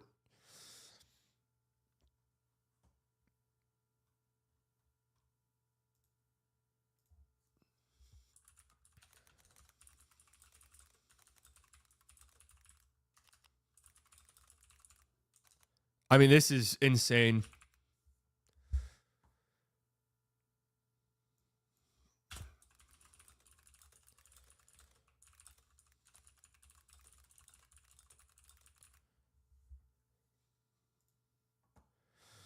That's insane. Give Sharp some minutes. I mean, he might just have to play. And by the way, I don't think he's good at all. But he just might have to play out of pure necessity. Low Ness with the 199. Hold us at this point and tell us we'll be okay. I can't be your binky, guys. I don't think we're going to be okay. I don't. This is probably it. I mean, What a fucking disaster.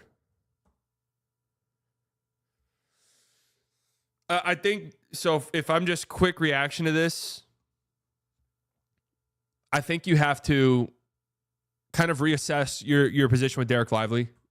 There's been some talk. Is he an injury-prone player or not? I think our guy Tim Cato pointed out that he's played in 70% of the games. That's kind of a lot. That's kind of a lot of games missed.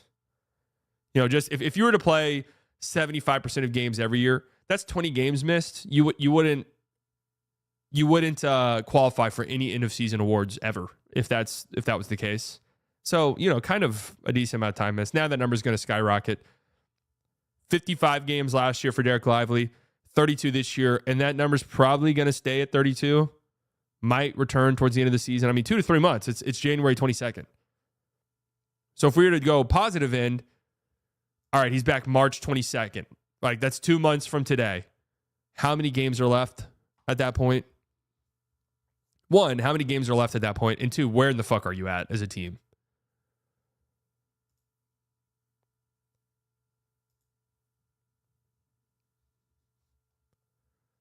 Season ends April 13th.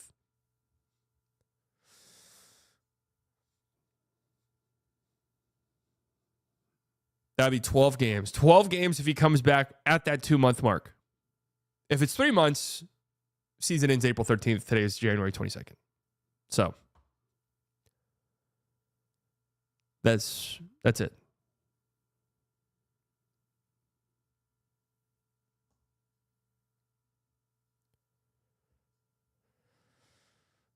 I don't know. I don't know what the solution is. There isn't a solution.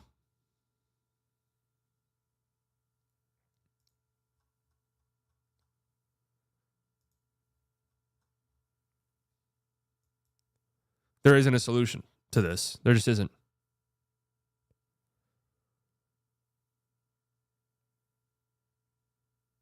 Honestly, I wish there was. There really isn't one. It's so hard to survive losing 2 of your 3 best players for months at a time.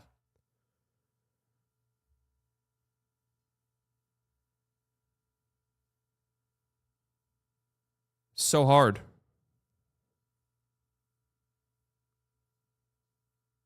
Why did this come out now? He must have done it in practice. No, he probably did it when he twisted his ankle and they were kind of monitoring it, and then they found something on an x-ray or some shit. That'd have to be it.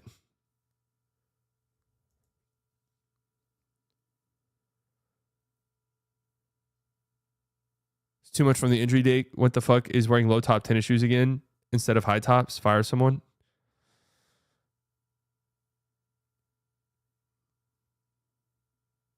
I mean, this is...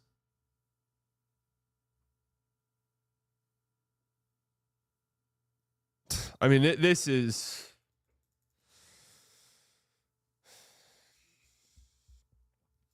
This one hurts, man. I mean, this is one of your most valuable players, absolutely. They did x-rays the days after. I mean, I don't know. Sometimes shit pops up. I don't know. Maybe he heard it in practice. I don't know. I wasn't there. How are they just now doing x-rays after upgrading him to questionable? Guys, I don't know. I don't know. I don't know.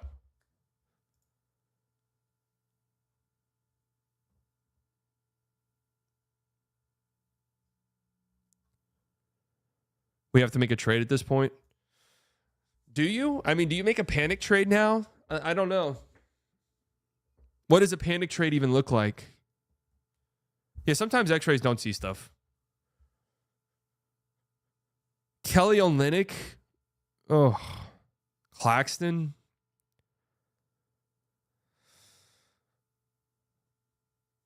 Nurk. I don't know. I mean, this is why you go out and get a Daniel Gafford, though. And he's been playing great over the last week or so. But now the problem is, we know Gafford has his limitations. We know there's definitely going to be matchups where Gafford just isn't suited to play against. That goes without being said. That's why you go out and get him. Great backup center. You have a 20-year-old rising star, Derrick Lively, who's just perfect center for today's NBA. Doesn't shoot right now, but play makes. Can run your offense through out of the high post. Great rim protector. leader on defense, talks, the quarterback on defense, block shots. You lose that guy.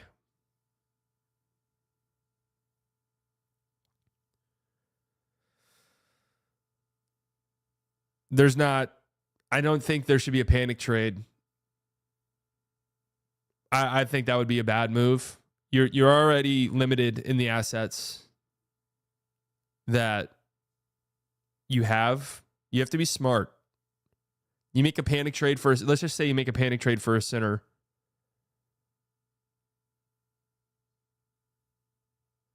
Does this injury concern makes you entertain moving Lively if a big star becomes available? It definitely changes the outlook. It does. Lively will have played in barely over 80 games his first 2 years in the league. It definitely changes things. I said, I'm not saying trade him. I'm saying in how you build your roster. Because I've been saying all season, I think Daniel Gafford's probably going to be involved in a big trade in the summer. Like, it just makes sense. Now I really don't know.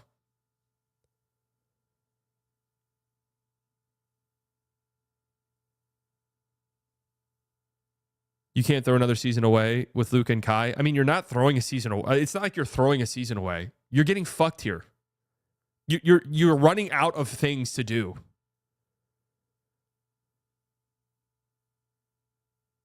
Maybe it's a sign of just shutting it down and trying to get hurt for the next season. No, this isn't a sign of anything. It's a sign that he has a broken foot. Like, the Mavs aren't shutting anything down, man. They're the 7 seed. It was not thrown away. It was taken. There's no throwing away. They got fucked.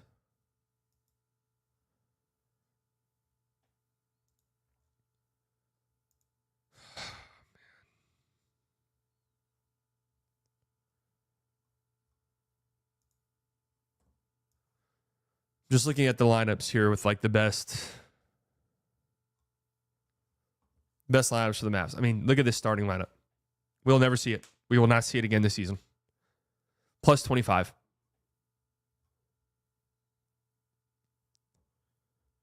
.130 offensive rating, 104 defensive rating. You're not seeing that lineup again this season.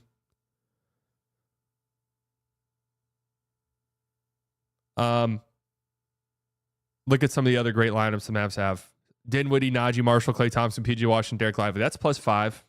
Limited time. 102 defensive rating. Kyrie Irving, Quentin Grimes, Klay Thompson, PG Washington, Derrick Lively. Lineup you'd probably see a lot of. D-Live back in the coming weeks. Plus 43. Very limited possessions for all of these lineups. Mavs have been so hurt all season long. 95 defensive rating. My God. Spencer Dinwiddie, Quentin Grimes, Klay Thompson, PJ Washington, Derrick Lively. Minus 23.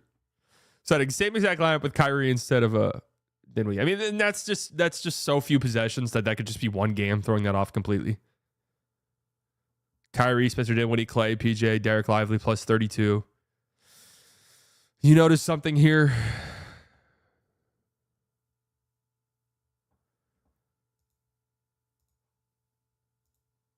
When Derrick Lively's on the court, you're usually pretty fucking good. Robert Williams could be an option now.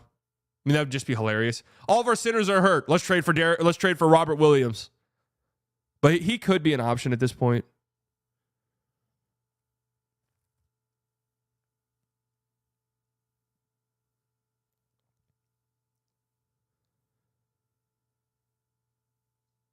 So crushed morale-wise, yeah, I don't know how you bounce back from this. I mean, out of the 1, 2, 3, 4, 5, 6, 7 most played Derrick Lively lineups, I mean, they're all dominant besides one.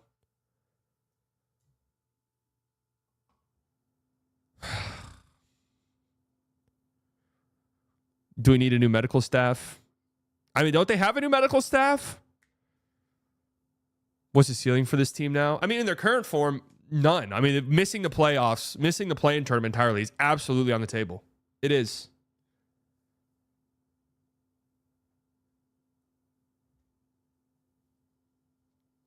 I'm just saying, I'm just being truthful with you guys. All of the stuff I've said, this roster is really well built. It is really well built. Nobody's roster is built to handle a season like this. Nobody's is.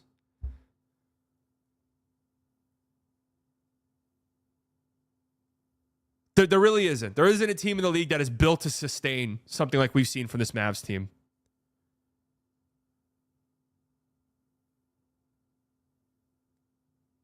Claxton is Lively, but with worse passing and 3 inches shorter, makes $28 million a year. No. I don't want Nick Claxton. I just don't. Are we the Grizzlies from last season? And I'm happy you said that, because this is more reminiscent of the Grizzlies of last year than the Grizzlies of this year. Because people will say the Grizzlies this year, Jaren Jackson Jr. has played in every single game but the first 2 or 3. They've dealt with a ton of injuries this year, obviously, but their season last year, where they dealt with a fuck ton of injuries, prepped them for this season. There's not a lot of teams that are built to survive missing your best player for an extended period of time, missing your second best player for weeks at a time, and then now missing your third best player for over half the season. There's not a lot of teams that are built to survive that, man. Grizzlies were even more injured. They were more injured last year, and they were terrible. That's the point I'm trying to make.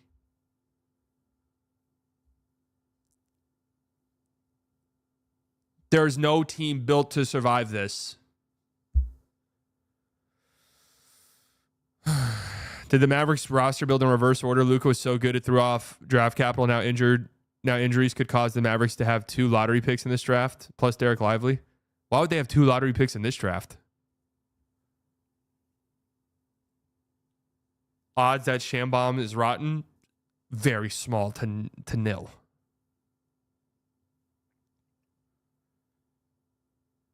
Grizzlies found multiple role players last year. So far, we found nothing. I mean, their injuries are just starting. Dude, sometimes you just get fucked, man.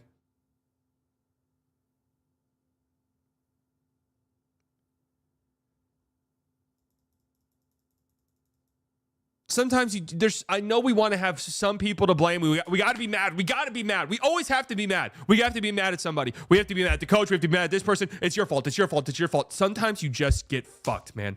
Sometimes it's not fair. Sometimes you think to yourself, how did this happen? Why did this happen? Why us? What went wrong? Sometimes it just fucking happens. Does Slightly not know D-Live is out for 2 to 3 months now? No, I have no idea. I have no idea. What are you talking about?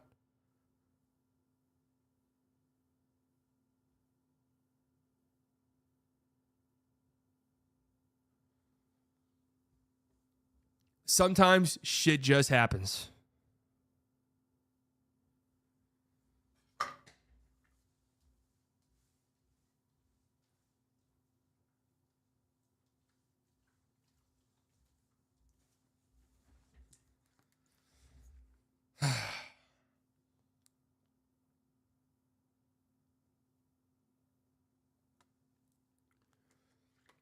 Lace up slightly. Shit. Trade idea: Hardy, Omax, Kleba, first and second for Kessler, Edwards, and Clarkson. Oh, man.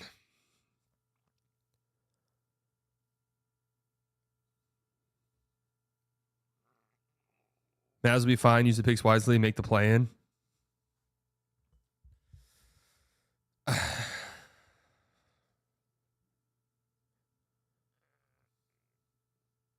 It's going to be tough. It just is.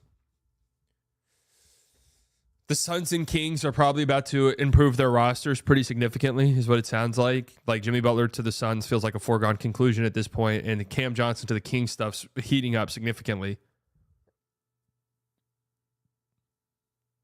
The Timberwolves are probably going to finish, figure some stuff out. Those are the 3 teams directly behind you that will almost certainly have an upward trajectory, while you absolutely have a downward trajectory now.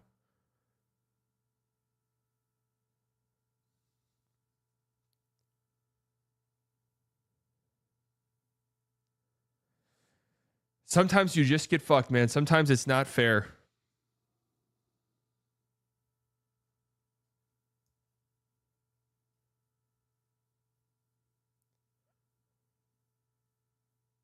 And that's that. I believe this could be the season. I did too. It's a great team, man. Don't forget Luka made it to the Western Conference Finals with Powell as his starting center. Just need him to come back. We'll be all right. Yeah, for sure. I mean, they'll still be competitive. When I'm saying it feels like it's cooked, I'm saying I think your championship ceiling has crumbled. I mean, yeah, the Wolves might not figure it out. I don't know. Joe Fu, 11 months in the Slight Illusional Club. Shut this team down. Get healthy for next year. They're not going to shut anything down, but let's say Luka does come back in a few weeks. How deep is the hole you have to dig yourself out of? And here's the thing. Here's the problem with the Mavs constantly being around 500 at the All-Star break is the pace in which you have to play at. I mean, think about last year. Mavs played at, a 60-win pace to close out the back half of the season. The record was exactly the same as it is now entering this time, and they were the 5 seed. Like, think about that. Same thing a couple years ago. Had to play at a 50, 60-win pace the back half of the season because you started the season so slowly, and they were the 4 seed. Like, that's having just such a small margin of error, having to play at an incredible pace, 60-win pace. That's really hard to do over a 2-month stretch. You have to play at that pace just to be a 5 or a 4 seed. And now your margin of error is even thinner because you're without your third best player. The guy who's really, arguably, and I said this on Locked On last year and got fucked shit on for it, arguably your second most important player.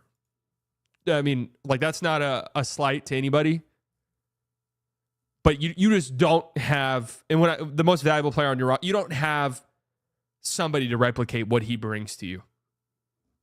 You just don't.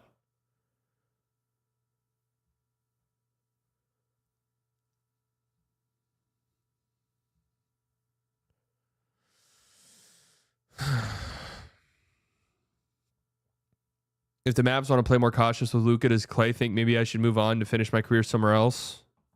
I have no idea. That could be a possibility. Guys, if you're coming in here to say Lively's out 2 to 3 months, I already know. Like, why? Just think to yourself, why would I not know that?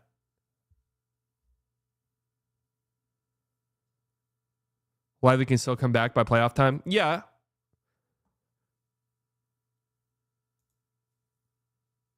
They have to make the playoffs.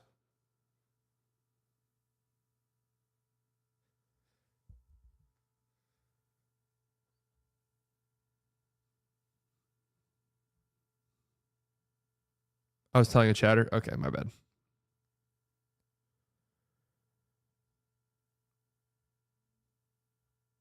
This injury was the ceiling for this roster.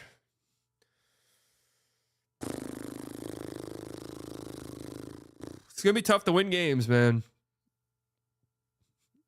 Especially without Luka. Like, the next couple weeks is going to be tough to win games. Luka comes back, you'll still be a competitive team. You just will. You know what? You'll probably win enough games to be in the play-in.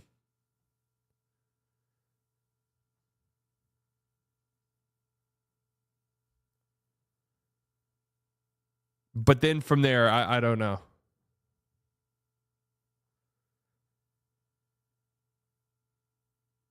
Look, the ceiling is still a championship. I know it sucks right now and everyone's mad, but there's still time to get healthy and cooking. Man, it's gonna be so hard without D-Live. You don't have somebody to replace him. And the way that you built your roster is Derrick Lively such an important piece because he's your anchor defensively. You don't have a lot of great perimeter defenders, so you really need some great backline defenders. You need great rim protection, and Derrick Lively provides you with that. And now that's gone.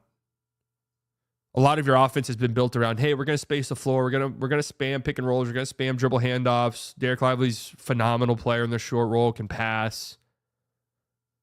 That's going to be a staple of our offense. Now you're without that.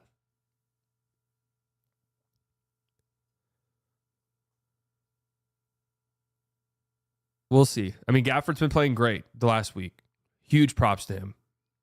Huge props to Daniel Gafford.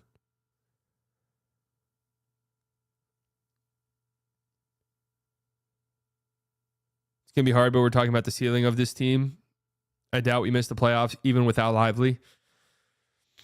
It'll be interesting. We'll see. I mean, they could make a trade for a center.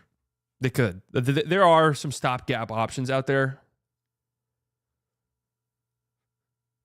You know, if it's true that Robert Williams, the price tag for him is a couple of seconds, that becomes interesting.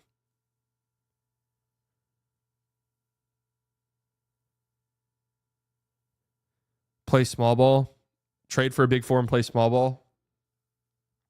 I don't know if there's a guy out on the market that's like that. The buyout market will be robust. Just doesn't make sense to go for a trade. No, I agree. A panic trade for like a center would, I don't think makes sense at all.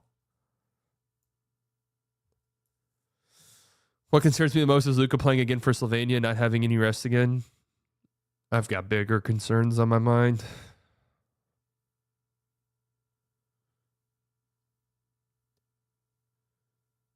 I can't imagine Isaiah Stewart's on the trade market.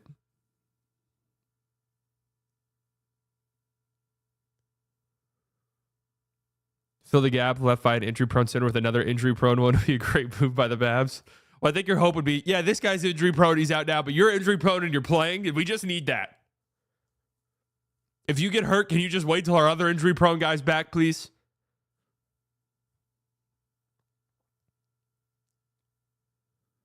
We still need a backup four. Like, I know injuries are popping up, and Nico needs to focus on trading Maxey. It depends on what their outlook is. If their outlook is we have to find a center right now, our season's over, and we're not gonna let this season slip away from our grasp, then their approach to the deadline is going to be very different. If their approach is, hey, you know what, Gafford can play, we just need some guys to step up. Maybe we look internally for a backup center option with Sharp, with Day'Ron, what's his first name? I almost said Day'Ron Sharp. That's not his first name. Day'Ron Sharp would be really interesting. I was watching the Nets Knicks game last night.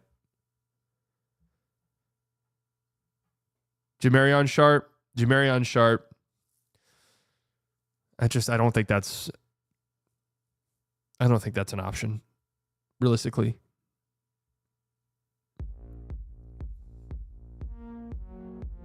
Colton, 30 months, how big is your foot? If applicable, donate to Live. I mean, you know what they say about guys with big feet. I'm not trading my feet. Boban, oh God.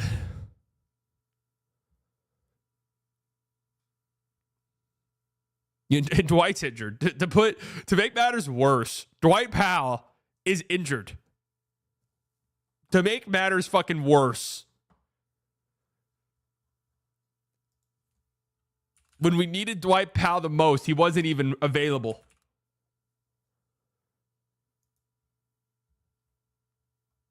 I don't know, guys. Let me do a quick. My initial reaction to summarize. This has been a nightmare season. I know we want to blame people. I get it. I understand. We're frustrated. We're upset. The Mavs have been losing games. Now there's another huge blow to this roster. One that feels really difficult to bounce back from.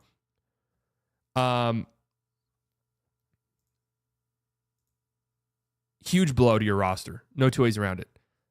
I know we want to blame everyone. Dude, sometimes shit just happens, man. It's not the answer anyone wants to hear. Sometimes shit just doesn't work out for you. There's 30 teams in the NBA. Every year, there's 3, 4, 5 teams that just have a nightmare season that they can't claw their way out of. Injuries, performances, internal strife, whatever the case may be. There's always 3, 4, 5 teams. And unfortunately this year, it looks like it's the Mavs. It looks like the Mavs are one of those teams that are just fucked. And sometimes the answer is that simple. We had a nightmare injury season last year and still got through it. They got through it because all of their injured guys, one of which was Derrick Lively around this time a year ago, got healthy around the trade deadline. The unfortunate reality is there's not going to be health at the trade deadline. Luka will be back soonish. Within the next couple of weeks, it sounds like. But here's another thing you have to factor in. Luka's going to be back from a calf strain, probably going to take some ramp up. I mean, and be absolutely 100% ready to go MVP level immediately. It's going to take some time, naturally, right? Kyrie is going to be dealing with a lingering back problem all season. Like, we know that for certain. He himself has said it. It's something they're going to have to manage. You're going to have stretches where, hey, the Mavs play on Friday. Oh, hey, Kyrie, we didn't like the way his back responded to shoot around this morning. We're gonna shut him down for a week, and we'll check back in a week. This is gonna happen.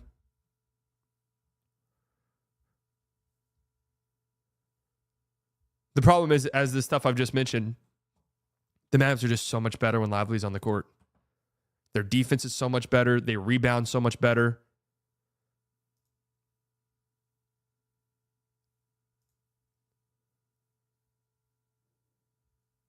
My God, teams are shooting 10 percentage points worse at the rim when Dwight Powell's out. Never mind, guys. We found our internal solution. What about Walker Kessler? That price tag is going to be high, man. I don't really see a reason why they would trade him.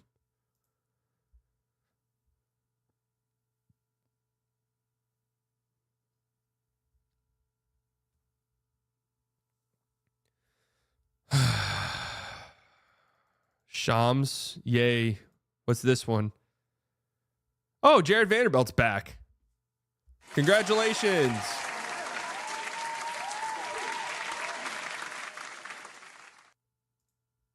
What a nightmare. I don't know, guys. I'm just trying to process all of this. My immediate reaction when it first broke was season's fucked. They'll win enough games to hopefully stay in the play-in mix. And then, yeah, maybe Lively's back by then, and then your team's looking different in the playoffs. That's tough. That really is. You're going to have next to no continuity with any of these lineups. Something that's very important. We know that. We know how important that is. And you're really going to have to overextend some guys over the stretch just to win games.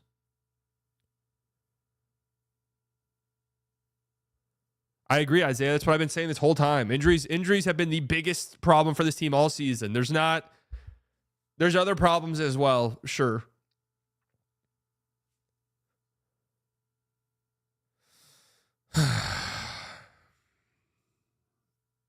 Look at this as a good chance to develop Omax. And yeah, maybe there's a light at the end of the tunnel from the season. Gafford plays really well and ups his value or whatever the case may be.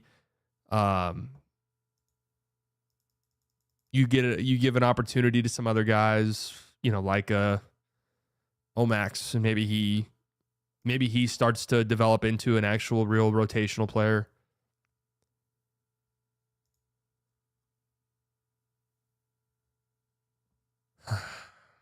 Lively on his Instagram story said he'll be back. Yeah.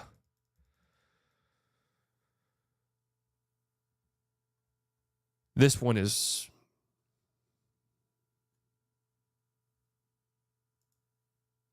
and Brad Townsend makes a good point here. We've been telling ourselves they'll get healthy. They'll get healthy. But maybe not, man. Like, maybe not. Like, just because one guy comes back does not mean everything else is fine.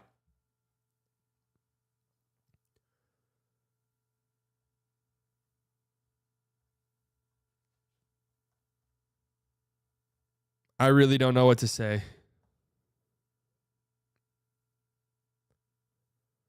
They're going to have to trade for a power forward that can play the center position on the bench. I'm really hopeful they don't make a panic trade. I'm really hopeful. If they make a trade that they were already thinking about and this kind of accelerated that process, that's fine. If this happened and they said, fuck, we got to do something, and they make a panic trade where you're maybe paying $1.50 on the dollar, then I'm not a fan of that.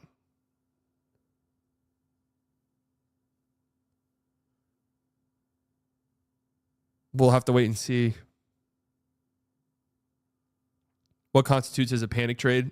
I mean, like a Nick Claxton trade, trading a couple first-round picks for Nick Claxton comes to my mind immediately. That's not something I'm interested in whatsoever. Not something I'm interested in at all. Like a panic Oh, shit. Now we got to trade a couple picks, first rounder maybe, for like John Collins. That's not something I'm all that interested in at all either, to be honest with you. Maybe if John Collins was making less money. We went to Western Conference Finals with Dwight Powell as our starting center. Brother, I got bad news for you. And I get where you're coming from, and I understand your sentiment. But my bad news for you is, guess who's also hurt? Guess who's also fucking hurt?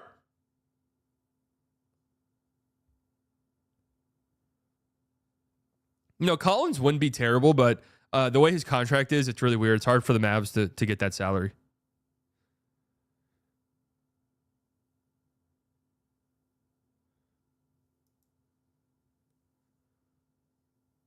Guys, the West is better than it was then, too. That Suns team is not in the same stratosphere as OKC.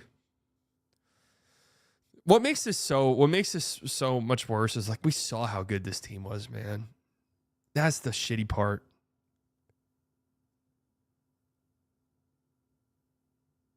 We saw how good this team was. And it just got ripped away from us. Just torn away from us. Yeah, that's true as well. Dwight Powell technically was the starting center for the Mavs, but he did not play a real significant role in the playoffs.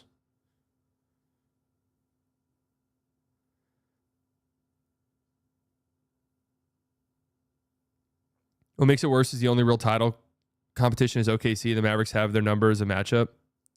The Grizzlies have reached a point with me where I'm like, all right, I'm taking them seriously. So I wouldn't say the only, but yeah, I get where you're coming from, though.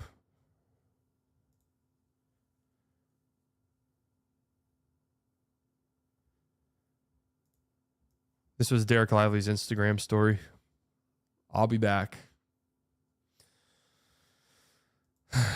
What a bummer, dude. What a fucking bummer. Ugh.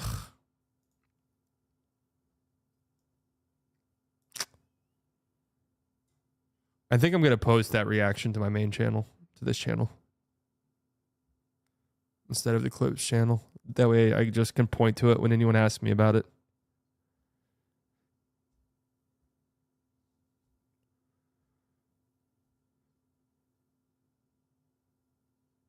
Rockets are kind of legit. I just worry about them not having a go-to creator. A reliable, consistent one, I guess I should say. I mean, that's like such a glaring weakness that will absolutely get exposed in the playoffs.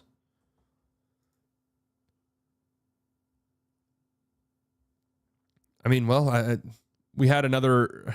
Do we even want to look at this Shams article? Yeah, I'm in no mood. I'm in no mood to look at this trade intel. Like, do I want to? Oh, LeBron's putting pressure on the front office again. Great. Seen that story a million fucking times. Don't care. Is it possible for us to have back-to-back good seasons? Is it possible for us to have a fun regular season? Just one. Like, can you think about how crazy that is? I mean, there's been fun stretches, but like, can I just see in the Luka era a like 55 win team that's just like having a fun regular season?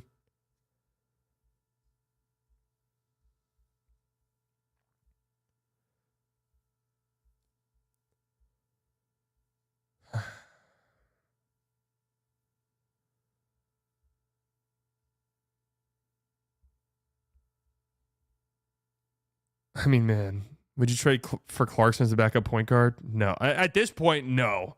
Clarkson, no.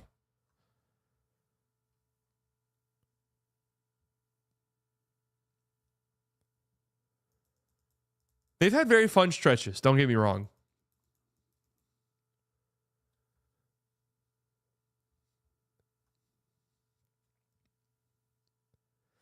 All right, guys, that's going to be it.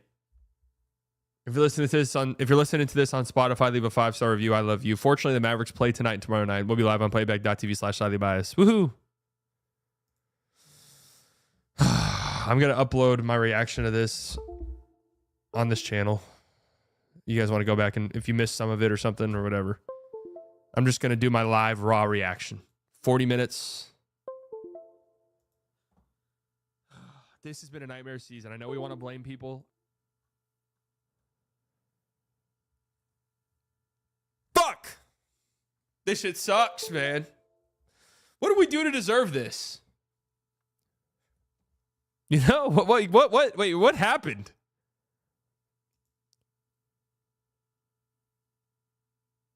Like, what went wrong? Where did we go wrong? Where did we stray from the light? What went wrong? Was it Miriam Adelson? Is that really what it was?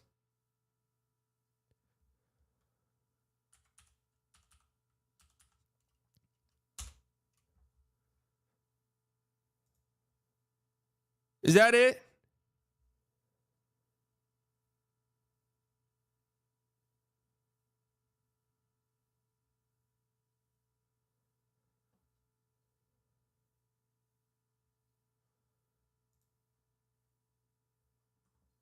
Ay. Every other year gimmick to win the finals next year. Yeah, that's it. That's it. So we make the Western Conference final seasons from hell, make the final seasons from hell. What's the next logical step there?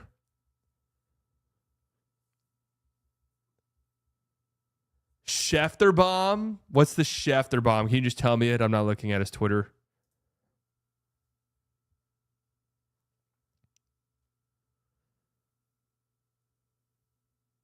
Aaron Glenn Jets. I don't even know who that is.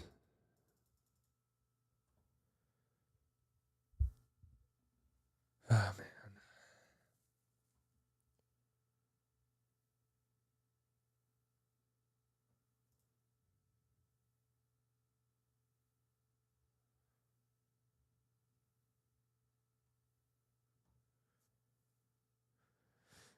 I'm scared for Kai to get back surgery. What if he loses athleticism?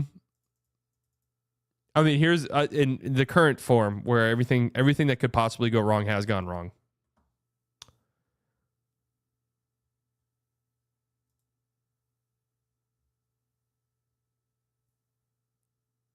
Everything that could go wrong has gone wrong. I'm thinking,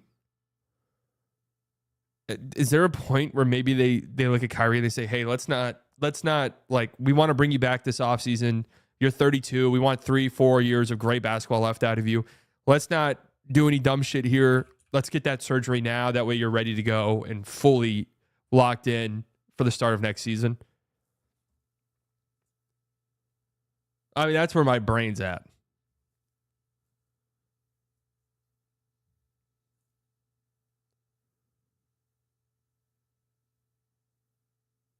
You're not getting 3 to 4 years of good b-ball from a small guard like him. I mean, you could.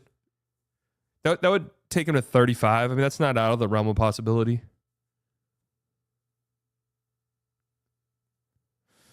Was it not like pretty much confirmed that Kyrie's gonna have to get surgery on this at some point?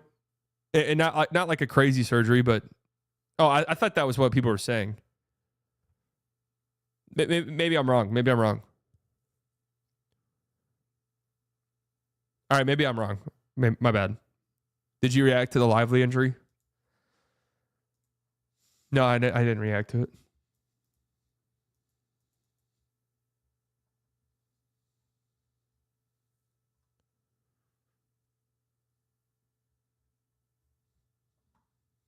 He said he don't need it. All right.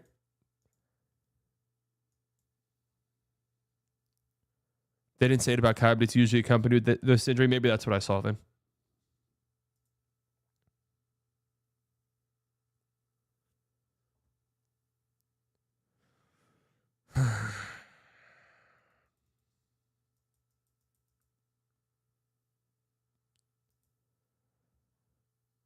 Man alive.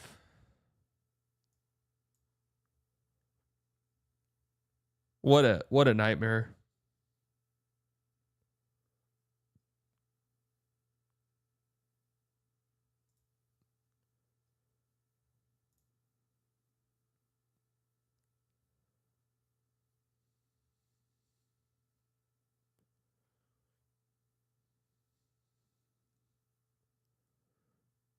Bam trade this offseason.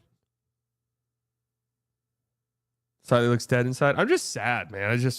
I love Derrick Lively. think he's a great player, great dude. Like, this sucks for him. You know?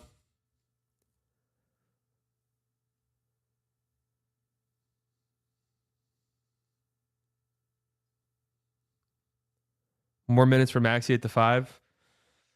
I don't think you guys realize the disgusting lineups we're probably going to witness. Now, this is an opportunity for them to try and find a small ball PJ 5, give PJ some small ball 5 minutes, because I do think that that's something that could happen.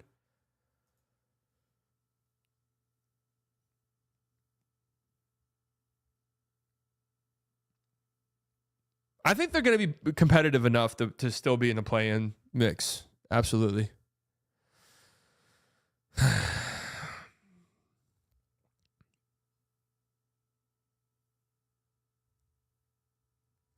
Damn.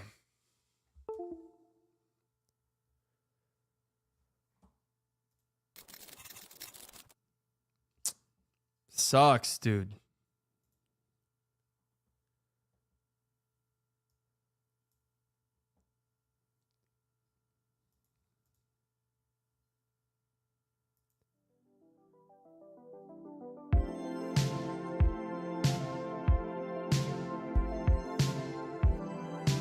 Sucks. All right, folks. Thank you all for tuning in. I wish this stream was a little bit more fun for you guys. I really do. You guys enjoy the rest of your Wednesday. What was that? Got a notification on my phone. That wasn't a Shams bomb, was it?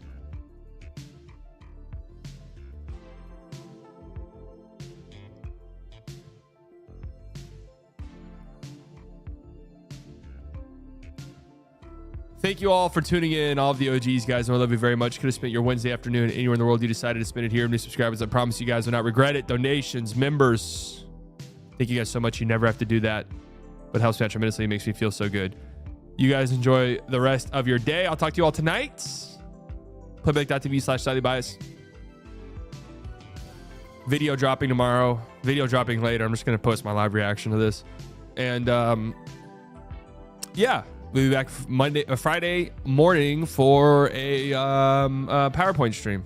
Love you all. You guys enjoy the rest of your day. Talk to you all later. Bye.